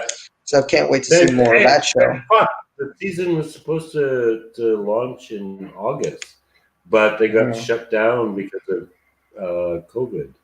Yeah, but I can't wait to get me my Handmaid's Tale back. That was my favorite show. Oh, you can't have too much rape, man. See, I told you this stuff, genocide, rape, it's all good in movies, guys. Yeah, Anyway, Will Smith, Chris Hemsworth, speaking of which, will star on their own National Geographic series, Welcome to Earth. Good for them. National Geographic makes great series. Ice Age is getting a spin off series. That's one of the few movies that I really enjoy from these like cartoon movies. I think they're funny. Ice Age. Disney Plus is increasing its price to $8 a month, so be ready for yeah. that. But by $1, people freaked out, man. People Yes. freaked out. They're raising it by $1. It's like, geez, Disney realized they have a hot property in the Mandalorian and all the Star Wars shit. It's like, fuck yeah, motherfuckers, we're raising the price, but it's Shit, only for a one. dollar. It's only $1, man. Like, I don't know. Man. I mean, look at I mean, that. I if I mean, if I was paying for it, I wouldn't mind. But I'm I a wouldn't mind 35. either. Yeah, Yeah. Wait, how many subs does Netflix have? Because Disney just went to 86 million subscribers. So they're doing okay for themselves. Let me see how many subscribers. Wow, they got a ways to go to catch up to Netflix, but not impossible. Netflix had 195 million paid subscribers worldwide, but in the US, it's just 73. So, hey, Disney, that's why Disney's going very diverse because they're trying to get all the markets. yeah. Um, Well, because but they own everything. yes, they got Hulu. Look, it's going to offer ad-free Hulu, Disney Plus, and ESPN Plus for $18.99, so you can buy this bundle. Wow, they got ESPN even. Disney owns everything. Disney owns your life. Yeah, Disney Plus surpasses 86 million subscribers. Disney unveils Star, its Hulu replacement for international Disney Plus subscribers. Disney Plus will add 50 new Marvel, Star Wars, Disney, and Pixar series and movies over the next few years. So Disney is on fire. They're like, fuck it, we're yeah, gonna do this shit up. We're gonna do it up. Love yeah, it or yeah. hate it. But man, if I mean, I'm not that big of a fan of like all these properties, but if I were, I'd be on it. I'd be on it, like, Yeah, they're forgot the gonna have people. expression. They're gonna get people. They're definitely gonna get people. Um, no, if you're a Marvel fan, how could you not? And if you're a Star Wars fan, it's like the question does arise: when is it too much? Because I feel that way with Star Trek. I'm like, I'm living one of the greatest moments of my life as a Star Trek fan because I grew up watching Star Trek on TV, and then Star Trek Enterprise came out, killed the franchise in about 2005 ish, and I had no Star Trek or movies for like at least 10, 15 years of my life. And, we got the Kelvin universe, but that wasn't really Star Trek. It was an alternate timeline. So the fact that now I'm inundated, we got Star Trek Discovery, got Lower Decks, we got Strange New Worlds coming out with Pike and uh, Spock. We got the Michelle Yeoh run led series, Section 31. There's a, That there's a would be one. awesome. Oh Oh my no, god. that's in pre-production. That's definitely happening. We got one coming out called Star Trek Prodigy, which is going to have Captain Janeway's voice. She's going to be back as Captain, maybe Admiral Janeway. So we are like just expanding this to the point where like, wait, when is too much going to be too much? Because eventually we're going to get to the series that's like, okay, this sucks. It's going to be a sad day. But it's just the numbers are just play that way. Yeah, Quantity eventually is going to override quality. yeah, So, which is what happened originally with Star Trek back in the 90s. I mean, we just had all these series. Eventually, it got repetitive, and eventually, Star Trek Enterprise, which I did rewatch some of in the last few years. It's not a bad show, but I can think like if I bring myself back to 1990, I'm like, why would I watch this? It's just a repeat of TNG, Voyager. Like, it's the same thing. So, right. I hope that they don't flood it too much where we're like, okay, this is like just like rewatching The Mandalorian again. But we'll see. So, guys, long segment, like I said it would be. So we're just gonna spend a little time here now, just talking some movies that we watched, Yeah, and we're gonna brief. start. Yeah, definitely brief because we don't want to stay on. But today was a mega special, and next week I think we will be doing our Christmas special. So get ready for that. That's gonna be a long one. Um. So yeah. Oh no, that's what we were just talking about. So here we go. We got our boy, the sound of silence. What Yeah, is it called? The sound of Sound of metal. Metal. Sound of Metal. Yeah, yeah. I was really conflicted about this movie because, from a technical standpoint, it was perfect. It was perfect. It's an Oscar contender. It's really well written, really well acted, really well directed. The problem I had with it was that I didn't really agree with the overall message. Um, the story is that our boy here is a drummer in a noise metal duo that he plays with his girlfriend.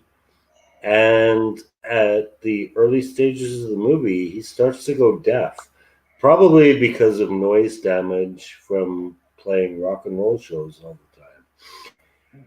And basically, all he wants to do is get his hearing back, which is a perfectly normal thing to want to do. And I don't know if you follow social justice warrior culture much, but I do because I find it really problematic. I find it funny. So she, yeah, yeah, exactly. I do too. So she takes retreat where they basically teach people to learn how to live with their deafness. And he's like, motherfucker, I don't want to learn how to live with my deafness. I want to be able to hear again. And there's these implants I can get that will actually allow me to hear again. And as the story unfolds, it's basically telling you the story of how he really shouldn't be sad about the loss of his hearing. He should learn to accept his condition and just be one of these people who can't hear, which is fine, except for the fact that he's a fucking musician. Like, how can you be a musician and not hear? Of course, he would want to be able to hear. And I don't want to give away too much of the story, but eventually it does take you down this road where it says that, like, your disabilities are not really disabilities. Mm. They're there's something that you should learn to live with and embrace, which I don't have a problem with. I don't have a problem with that at all. I just think that if you can actually eliminate that disability, that shouldn't be something you're vilified for. And I feel like this movie was kind of coming from that place. I get you. Mm. Yeah, I get you, and I agree with that because it's weird because I was just randomly thinking about that the other day, like people that lose limbs and how traumatic that can be, and how I would imagine they'd be really pissed for about a year or two, which would be fine, but then eventually they would just have to learn to live with it, you know. Yeah, But if you know, and they do, and I think it's cool people that have disabilities that are just like, okay, so maybe I can't go up some steps, but maybe I don't want to go up every step. You know, I'm in a wheelchair, and it's like it's the same. I think it's because I was on the metro, and I think I saw a couple folks on the wheelchairs, and I'm like, they seemed real happy. They were like, you know, I told you once I was waiting for the bus, and there was this lady yelling at this guy. She was in a wheelchair. I think he stood her up on a date. You know, maybe he didn't realize she was in a wheelchair till he met her, but I know she was really upset. She was screaming. But Yeah, I want to check it out. That's one that I meant to check out this week, but I just got really swamped with work. I had to do like a bunch of translations and editing shit. So it was good. I made a cold G, which I needed. Um, but it just took away all my time. But I agree with you. Yeah, yeah. Like I'm thinking the future. Like imagine in the future we're able to genetically, I don't know, stem cell research a new arm for you or whatever. Why not? Why wouldn't I want an Yeah, arm back? yeah, Or yeah, get a leg back, or even fix hearing. I've even seen some stories about that where they've been able to like get some people to hear, even though it's like very very low tone, but they were able to hear for the first time and how emotional they got, how they cried and everything. So I think stuff like that is kind of cool if they're able to fix something that yeah, is and wrong with your body. And it's not wrong to say that it's wrong. It's like you're not complete in some form. yeah, and the thing is, the way that they portrayed it in this movie, and again, I want to say this is a really good movie. Like, it's probably like one of the top five movies of the year I've seen. Just not because I agree with the message. I disagree with the message completely. But it is really well directed, really well acted, really well Who's this written. actor? He looks familiar. I don't know. I've never seen him before. Um, but there's the scene where like he tells the guy who runs the deaf house, like, yeah, dude, I've had the implants, I'm going. And he gets kicked out because the guy tells him, like, this is a house for deaf people, and in order for us all to feel comfortable, um, we need to feel like everyone else around us is the same as us, and you're not one of us anymore.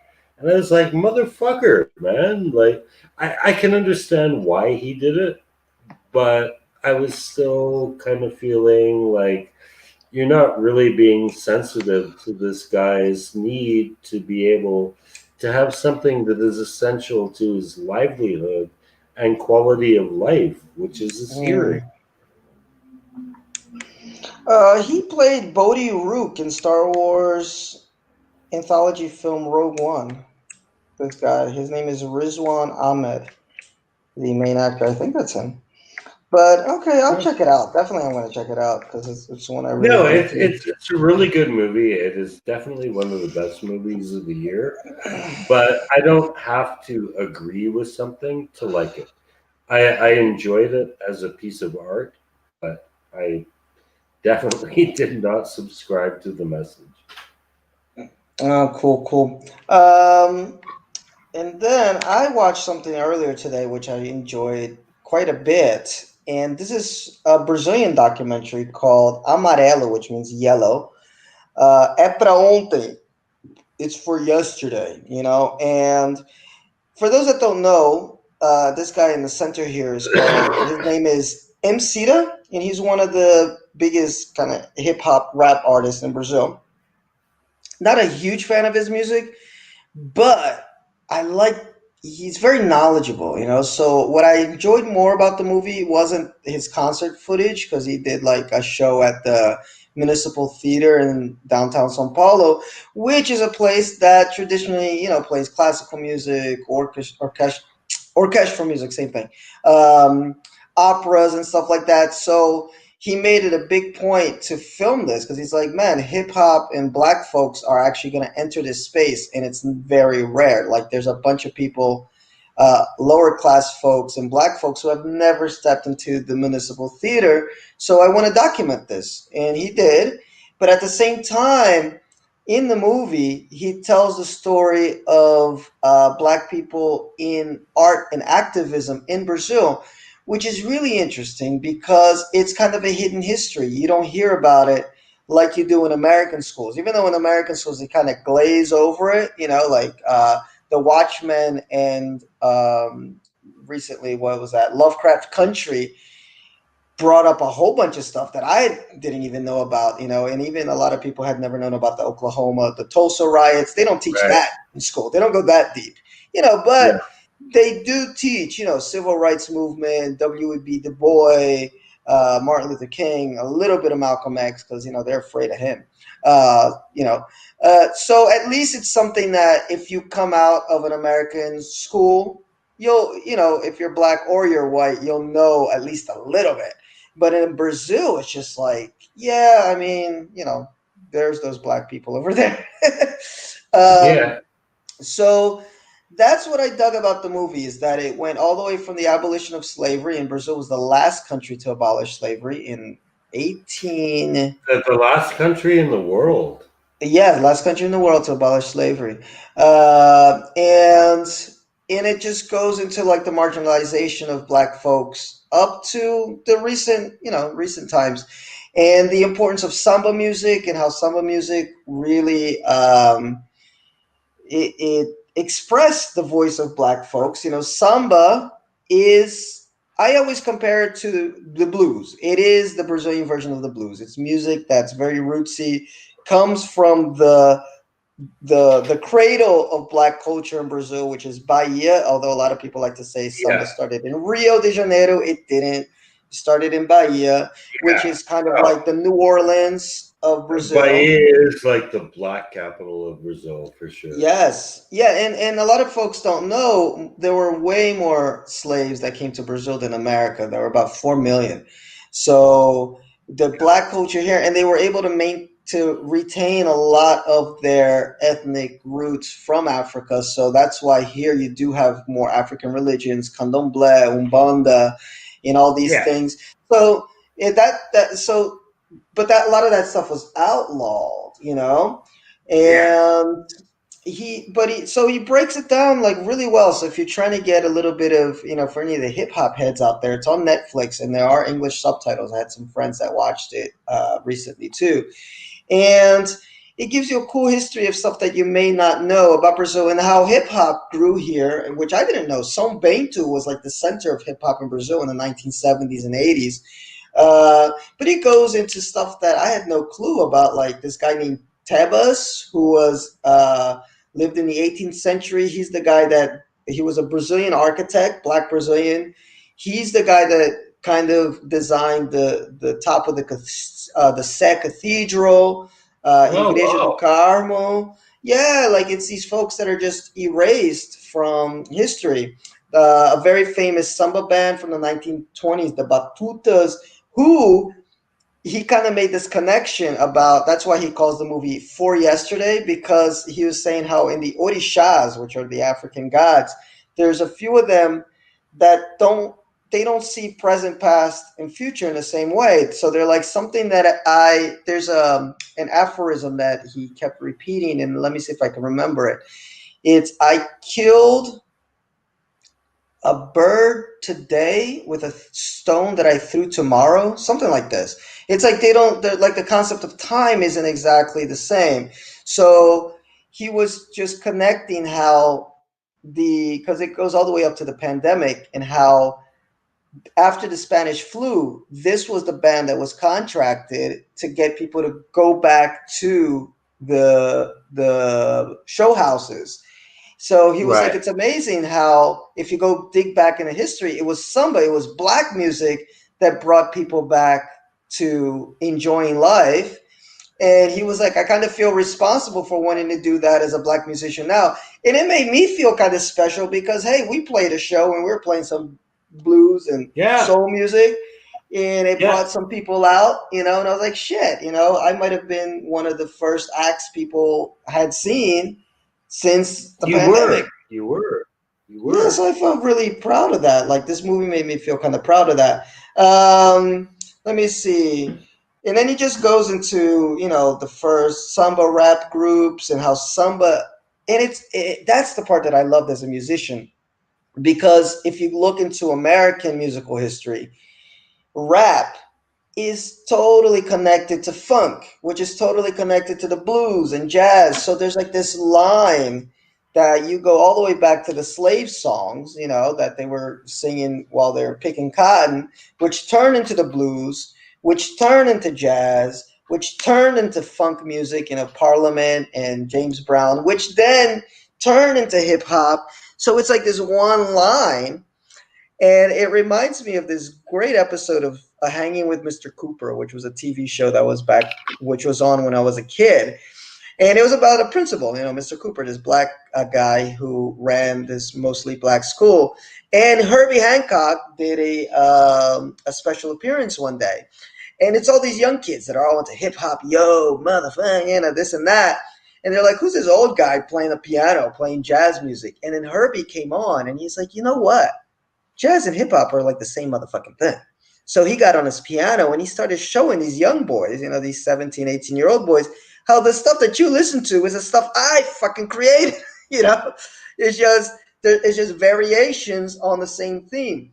So I love when you see the musical connections that run from way back in the beginning with samba, and how Brazilian hip hop, that's the differential, is that they're not going from the jazz and blues side, but they're rapping over samba beats.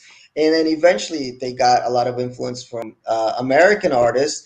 And another person, Leila Gonzalez, there's a clip with Angela Davis in there. And she says something so cool because she's like, it makes me feel weird that I'm seen as like the beacon or like the poster girl for black feminism, when here in Right. Brazil, you guys got Leila Gonzalez, and I've learned more from her than you could learn from me. But again, that goes into how this is not taught. You don't know these people in Brazil.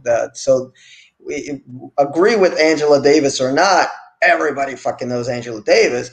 Yeah. So it's like American blacks seem like I don't know. I don't want to say they fought a little bit hard. It's a different system down here, but they were able to get their voices heard more than Brazilian blacks, which is why, I'll put money down and make a bet with you. Ask any black, either from America, Canada, England, South Africa. In Africa had apartheid. Which country do you think is more racist, your home country or Brazil? They'll all say Brazil, including myself, because it's kind of this subtle hidden racism that they don't show, Yeah. but the lines are drawn. Pete, the lines are drawn. This is where the white Yeah. people hang, and But, that's where but the what black makes people hang. but what makes Brazil able to get away with it is the fact that everybody is really integrated. Like everyone's multi-ethnic, so they can fall back on this whole disclaimer that, well, we can't be racist because we're all different races. Yeah, But yeah, the further south you go, and when you hit Sao Paulo, you're getting to the south, and this is exactly. where people are going to start to say, people who are largely of Italian and German descent are going to say, like, no, we're not racist, but they're pointing to this multi-ethnic identity, like it's a cop out, like it's something, it's a get out of jail free card. I know, which is total bullshit. And in fact, they had a law here in Brazil. It's an actual law where to bring more immigrants to Brazil, they would give them, like, this was back in the 40s, I think. And within that law, it actually states on paper to be able to, these people are brought in there to Europe. Oh, how would you say that in English? Europeize? We don't have a word for that. But like, kind of make Brazil more European. And how do you do that? These people mixing with blacks so that we can kind of clean the gene pool a little bit, which is why Yeah. even to this day, it's seen as a status. A lot of black women, you don't see as many same race couples here as you do in America. There's a No, lot of black women who are with white men because they see that's a step up, and vice versa. It's I know, changing. It's I know, changing. I know. And I've told you this story in private, but I don't think I've actually ever told it on air. And this is actually something 100% true that happened. When I was in my first year teaching in Brazil, I was teaching this group, and I asked the group if they had ever had a relationship with somebody from another race. And this guy of Germanic heritage, so obviously very white, said with no sense of irony, "My wife is a nigger." And I was just, yeah, I know. My wife, it's like seriously, he had no sense of irony whatsoever.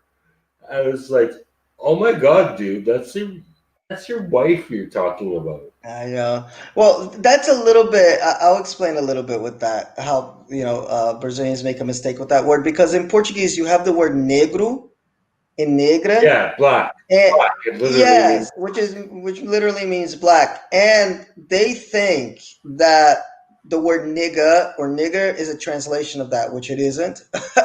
So, yeah.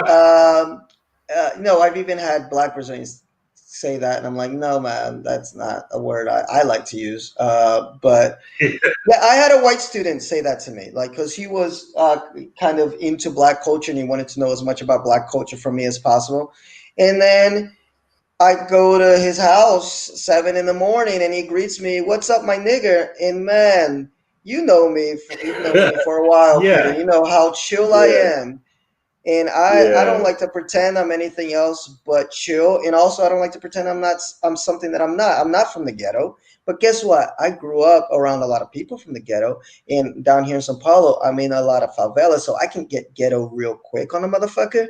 And man, Yeah. when I got that fire, when that blood raised, I mean, when you want to see a scared white person, that was him. Because that was like, I just told him, never say that to me again, and he just shut down.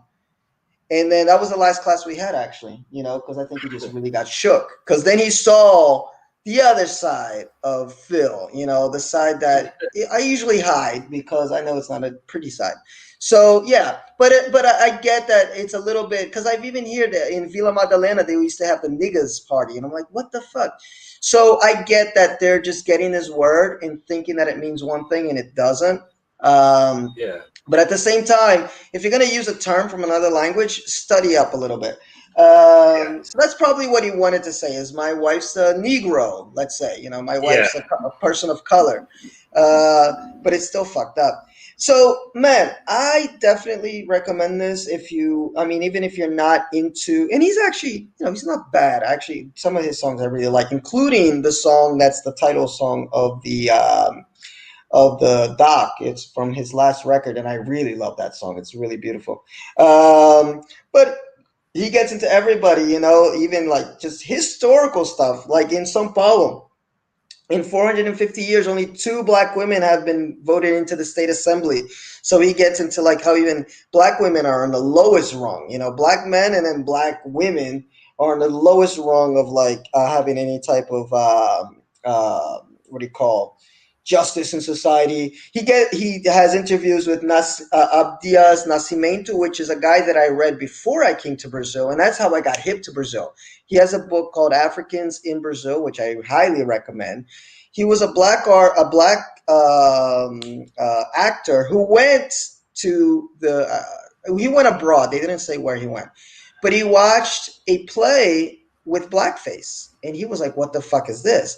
So when he came back to Brazil, he was like, we need to start a theater." So he started something called TEN, which is Teatro Experimental Negro, the Black Experimental Theater. And I mean, it's a historical theater troupe that hired black folks and told black stories about famous black people, so very important guy. In this book, he kills the myth of the racial democracy. So highly recommend this book. But he had some interviews with him. Ruth de Souza, which is a famous black actress that just didn't get her props because of what she looked like. So I was like, man, he got this movie chock full of information. He's a little flaky himself. He's on that level, Pete. Rage Against the Machine, that's totally Yeah. anti-capitalist, but Yeah. except that they're making millions. Yeah. Yeah. I'll give, Yeah. and he's got a Unfortunately, white wife. that's the worst thing about 2020. We didn't get to see Rage Against the Machine destroy capitalism by making billions of dollars. I know. And I mean, I'll give him credit. One, my friend Jordan said the first thing he noticed, like, he's got a lily white wife, which is really funny. My friend Stephanie and I were talking about that with some, like, she knows a black Brazilian who's totally like, Black Lives Matter, black this, white people are the devil. Like, she's hardcore and she's got a white boyfriend. And it's like, huh? So he's got a white wife. Like, you don't want to judge people, because I'm all for interracial marriage, but your narrative kind of doesn't fit you having a white wife. So, whatever for that. Yeah. So he's one of these guys, so, so I appreciated what he brought, though, to the table as far as a well-researched documentary. He really knows his stuff about, as far as Black history in Brazil. And it's stuff that I'm interested in because it's hard to get Black history in Brazil because it's been basically erased. Nobody talks about it. Yeah. There's not a lot of stuff on it. And last thing I want to say about this movie, is that and this I really respect him for, because in his new song that he put out, this AmarElo, he has this singer Maju and Pablo Vittar. And Pablo Vittar is huge right now. It's a trans, in the picture, she's the one in the back with the blonde hair. She's a, I guess, drag queen. She doesn't consider herself trans. You can call her by him. I just say her because it kind of looks like a woman. But he doesn't mind. He's like him, her, whatever. Like, I'm a drag artist. Maju, I think, is trans. But he said something really important, which I think Black folks, not just in Brazil, but in America, fail at, the ones that are in the whole movement, is that they don't support Black trans people and queer people. And he said what I've always thought, man, if you've been on the other side of oppression, how could you not support other people that are on that other side of oppression? So it's so hypocritical when I see a Black person who knows what being discriminated against is like, what prejudice is like, and then not support queer rights and trans rights and stuff like that. That's what I respect so much about our Jewish brothers and sisters. During the civil rights movement, they were right there with the Blacks because they're like, we know what it means. Yeah. To We're be on still the alive. We're still Yes. alive. I mean, read the fucking Torah. We know what being on the shit end of the stick is like. We wandered for 40 years in a desert knowing what the shit end of the stick is like. So, yeah, we get you, Mr. Martin Luther King, and we're going to stand with you. So, I'm like, the disconnect there, when Blacks deal with gay and queer folks is really embarrassing for me. It's which is the one part of the Black Lives Matter thing that I kind of dig, that they really support that, but most of it I'm like, eh. So that's the last thing I want to say about that. But definitely check it out. You'll get a little bit of a history lesson and some nice music. I mean, he's not my favorite artist, but he's not bad at all. He makes some nice music. Anyhow, we're at the end. We're going to talk a little mashed potatoes, Yeah. little mashed potato. 1970s, not the TV show. No, not the TV show. No, this is the movie. It's nominated for Best Picture, actually. Yeah, I know it was huge. Yeah. But not as huge as the TV show, which ran from, I think, 1972 to 1983, and it was kind of like Seinfeld or The Simpsons. It was like one of those shows like you could always find on. And if I'm not mistaken, Pete, it ran from 72 to 83 until the finale of Seinfeld. I think the finale of MASH was the most watched TV it was. show ever. Yeah. And I mean, we did the whole Game of Thrones things, but if you want to talk about like series finales that really like dropped people and like made everybody like want to watch, this is one of them. This was one of the series finales that really grabbed people. But I'm not talking about. One last thing about MASH, it lasted longer than the actual Korean War. Oh, three times longer. Three times longer. Yeah, but go ahead. I'm sorry. Yeah. So I'm not talking about the series, actually. I'm talking about the movie. And I think my association with the series kind of blinded me to how utterly obnoxious this movie is. And I do not want to say that in a bad way. Utterly obnoxious is great. Um, Mm-hmm. but basically, to put it in the story to somebody never Oh. seen MASH before, for example. It's the story of three surgeons who come to Korea during the Korean War, and they're juvenile dicks, basically. Um, they cause a lot of problems. There's a lot of pranks, but the thing is, the pranks are mean.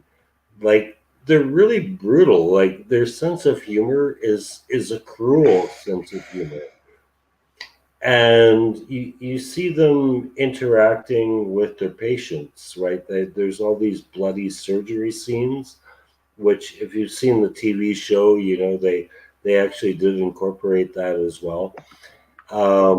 So yeah, they have these like bloody surgery sessions, and then when they're on their own time, they're just mean bastards, man. Like they're Mm-hmm. cruel. Um, and I don't think there's any way this movie could get made in the woke era. A character people who've seen the show may remember is Hot Lips Houlihan. And there's a scene where she's taking a shower and they pull the tent down and expose her naked body just to humiliate her. And it's like, man, that's just that's just fucking mean. Like we understand why they do it. They do it because like they're fucking nihilists basically, and they don't give a shit about anything. And she's a religious person who cares about military order, and they just want to humiliate her. But at the same time, it's like, man, like you're kind of abusing a woman here. Like that's not cool. No, I'm reading here. Roger Ebert gave the movie 4 out of 4 stars. Look at this. Yes, yes, Roger yes. was the I great. have it on my screen as well, actually. Yes, he says there's something about war that inspires practical jokes, and the heroes are inspired and utterly heartless. We laugh not because MASH is Sergeant Bilko for adults, but because it is so true to the unadmitted sadist in us all. Yes, There's yes. perhaps nothing so exquisite as achieving sweet mental revenge against someone we hate with particular dedication, and it is the flat out poker faced hatred and mash that makes it work. Most comedies want us to laugh at things that aren't really funny. In this one, we laugh precisely because they're not funny. We laugh that we may not cry. We can take the unusually high gore level in MASH because it is originally part of the movie's logic. If the surgeons didn't have to face the daily list of maimed and mutilated bodies, none of the rest of their lives would make any sense. But none of this philosophy comes close to the insane logic of MASH, which is achieved through peculiar marriage of cinematography, acting, directing, and writing. The movie depends upon timing and tone to be funny. One of the reasons MASH is so funny is that it's so desperate. So he loved it. He loved it. Yeah. Yeah, yeah, and that is actually a really good review. Like I, you know, this is not the first time I've seen it. I watched it probably about 20 years ago, Mm-hmm. and I liked it. But I was watching it yesterday and thinking like, oh my god, like this is so unwoke. Like there's rampant chauvinism. Mm-hmm. Um, there's it's cruel. It's cruel. And if you have seen the TV series, these are probably not the impressions you would take away from it. But Mm-hmm. the original movie, it was actually very cruel. Yeah, like I think the TV series has but it's for TV, but it does have a dark, somber tone, not like dark, like a sadistic type tone, but it's definitely not the one. Like, I swear to God, I tried to watch this show so many times. I'm talking about the show now, MASH, and there wasn't anything like I couldn't get it. It seemed so depressing. It seemed like a depressing show. And I It is could depressing. It is depressing. Do you know even the? the theme music to it is even Yes, depressing. yes. I was just gonna say that the theme song. Suicide is painless. Suicide is painless. Yeah, yeah, Yeah. yeah. So Exactly. I'm like, I couldn't get it. I mean, I tried and tried. I know people that love MASH, but maybe I was too young. Maybe I should try now to watch it, but I couldn't get it. But I think maybe I dig the movie. I might watch the movie now after your review because I connected the movie as like, okay, it's more of this shit. I don't want to watch that. Yeah, yeah. But look at And you know who is in it? Robert that's what I'm. Duvall plays Frank Yeah. Burns. I'm looking Yeah, at this cast, man. Donald Sutherland, Tom Skerritt, yeah, like a yeah. classic. Elliot Gould, Sally Kellerman. I don't know too much about. Robert Duvall, definitely. But look who I saw. Renee from Deep Space Nine. Yes, yes. Or Deep Yes, Space 9. yes. He is actually he plays Henry Blake. He plays the commanding Um, officer. Gary Rich Borgoff, Roger Bowen. I don't know him. Michael Murphy. I've seen him in a bunch of movies. And then the guy that you said was called Spear Chucker, Fred Williamson. Oh yes, yes. Yes. I have to mention this. Yeah, you saw that on my Facebook, but I Yes. should include this in the review. Yes, if the sexism is not enough, they actually they play a football game against a rival surgical unit, Mm-hmm. and they bet a bunch of money on it, and they decide that they're going to bring in a ringer who is this guy who used to play for the San Francisco 49ers, who happens to be played by Fred Williamson, who did play for the San Francisco 49ers. But his nickname is Spear Chucker Jones. Mm-hmm. Oh my, like as if like the misogyny was not enough. Like we actually went into and the weird thing is too, Phil, it's during the Korean War, and it is my understanding that the Korean War was largely fought by black people. And Mm-hmm. it's okay that there's not a huge portrayal of black people in this movie because it's set at a surgical hospital. So Yeah. it's not about the soldiers, the people that were sent out there to die. It's about the doctors. Yeah. Yeah, here I'm reading on Wiki, sorry. And it says that the subtext is the Vietnam War, but, Korean War is a film storyline. Um, yeah, if you want blacks in war, you got to watch The Five Bloods. But no, check it out. Yeah, because I had a different opinion, well, not opinion, but perception of what the movie was going to be based on the TV show, which like I said, I could never get into it. It did win Palme d'Or at the 1970 Cannes Film Festival. And it got Yeah, a whole bunch of Academy Award nominations. It's considered one of the 25 something something here, like best movies ever, including in yeah, the annual selection of 25 motion pictures added to the National Film Registry and the yeah. Library of Congress. There, there are some really nice negative reviews here, though, as well. In a respective review for the Chicago Reader, Jonathan Roseboom noted that the film helped launch the careers of Elliot Gould, Donald Sutherland, Sally Keller, blah, blah, blah. Blah, blah. Roseboom characterized the film as a somewhat adolescent, if stylish, authoritarian romp, but the misogyny and cruelty behind many of the gags are as striking as the black comedy of the use uh, as the use of the overlapping dialogue. This is still watchable for the verve of the ensemble acting and dovetailing direction, but some crassness leaves a sour aftertaste. I have to agree with that completely. It's a cruel movie. Like the humor is mean. Like it's not nice humor. It's not like I'm laughing with you. It's like I'm laughing at you in a mean Yes. way. It's funny you said this was a negative review, and then I was going to ask, I wonder if it was written by The Guardian, but then it says that later he wrote for The Guardian Hmm. in the film's 50th anniversary. Noah Oh no, it's not. It's a different guy. Noah Gittell also charged it with being a deep and unexamined misogyny, saying that is similar to teen It is sex comedies. misogynistic. It Yeah. is very misogynistic.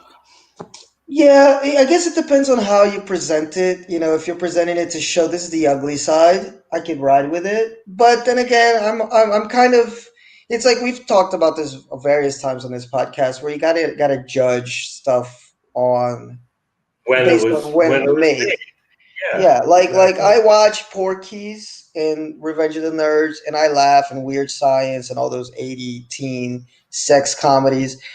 And I know it's wrong, but I laugh at it. But I realize that that's when it was made. It was a Yeah, different and time. thank God, we have that moment in time Yes, where we yeah. can see this movie and take it for what it is, and objectively say, okay, this is not right, And but if it you gives us some insight. but the thing is, and I think that's where a few of this SWJ types miss the point with these movies, is that if you really pay attention to a lot of them, at least the ones that were successful and still have audiences today, is that although they were misogynistic, like they sometimes they weren't. Like the women were the heroes. It's almost like when we're talking about the horror movies, like Oh, it's the faster nerd. pussycat, faster It's pussycat. Yes. Oh, I love that one. But like even Revenge of the Nerds, like the nerds that did treat the women kind of right and were trying to do the right thing are the heroes of the movie, not the beefcake guys that were just like, let's see some tits and ass. They were the idiots of the movie. So you gotta kind of gotta see it from that angle too. Is that although yes, there's tits and there's ass in these movies, and they're playing for teenage boys. Uh, they still kind of had a hidden kind of message there that was like, yeah, but those guys are actually the assholes, the guys that treated the Right. women like pieces of Yeah. shit. Uh, or even like Weird Science. Yeah, she's fucking hot, but the boys were like, she's the fucking star of the movie. She's the smartest one in the room, you know? So you got to look at it from that end too, where I think that movies that are truly misogynistic, they don't work for real, and they have Yeah. been forgotten. They've been forgotten in the annals of movie history. Whereas the ones that do have tits and ass, but we see that, okay, but the ones treating them like shit are the assholes. They've carried on and they've inspired other movies. Or like American Pie is another example, something a little bit more modern. But the girls would get it as good as the boys sometimes. They would be fucking too. So cool. I'll check this out with this new vision of what this movie could be because I might actually enjoy it. Because the thing is, if it's done well, man, that's America. That they're just trying to show that that's the cruelty of war, the cruelty of living at that time in the 1970s where America was just trying to, it was just an engine, like we didn't really care about humanity. It was just like, let's build and let's try to expand and this and that and the third. And it's like, there's human beings involved in this whole thing, Yeah, there's, yeah, and there's some good performances in there. well, Robert Duvall with that as fucking Frank Burke cast, come on. and Donald Sutherland. I mean, come on, Donald Yeah, Sutherland no, as that's the well. first thing that caught me when I went to the wiki pages is fucking cast. How can you go wrong with that cast? My goodness. Yeah. Yeah, yeah. So definitely, I'll put it on my watch list now that we're going on to vacation time. All right, guys, I told you this is Oh gonna be my God, I am so past my bedtime. yeah, this is gonna be a long one. But we warned you in the beginning. So just a quick recap: Disney, Warner Brothers, nerdgasms all around. Sound of Metal, I believe. What'd you say, Pete? Good. Yeah, it's probably one of the five. Technically, it's one of the five best pictures of the year. Um, do I agree with the overall message? No, but I don't have to. I can still like watch a movie and appreciate it as being good without agreeing with it. Got you. And MCTA, again, if you want to get into some Black history in Brazil, even some hip hop history, Cool movie, cool documentary. It's an hour and a half, short movie. And then MASH. I want to watch MASH now. Yeah. It's a really entertaining movie. I don't know if it deserves its status as like all-time great, but it's funny how unwoke it appears in this day and age. Well, it probably. And Oh, I'm sorry. no, that's fine. But there's a reason for that, you know. Yeah, I was gonna say that it probably gets that status because it was 1970 and it probably was the first of Yeah, its type. Like I'm thinking it has the Citizen Kane quality of being like nobody was that ballsy before, yeah. And then this movie comes out and And it's the like, show is yeah, the yeah, show like, is so tame too. Like the hmm show is really well, the tame. show did have that like kind of transvestite dude in it, which is kind of for It the did, time, it it was probably did. Yeah, it has the shocking. cross dresser. Yeah, Yeah. Was that part of those what was his name? The oh, what's the name of the fucking dude that did all those shows back then? Maud and All in the Family and who was the producer? Norman Lear. Was it part of oh, his okay. was that a Norman Lear show? Because he was the dude back in those Quite a days. He bit. was Quite a bit. making all these kind of it was woke for the time, but yeah, it doesn't look like he was involved in MASH. But oh no. Norman Lear and Alan Alda honored on international Emmys. The founders of All in the Family, creator Lear and MASH star Allah. Two different things. Yeah, but there were a few shows in the 70s.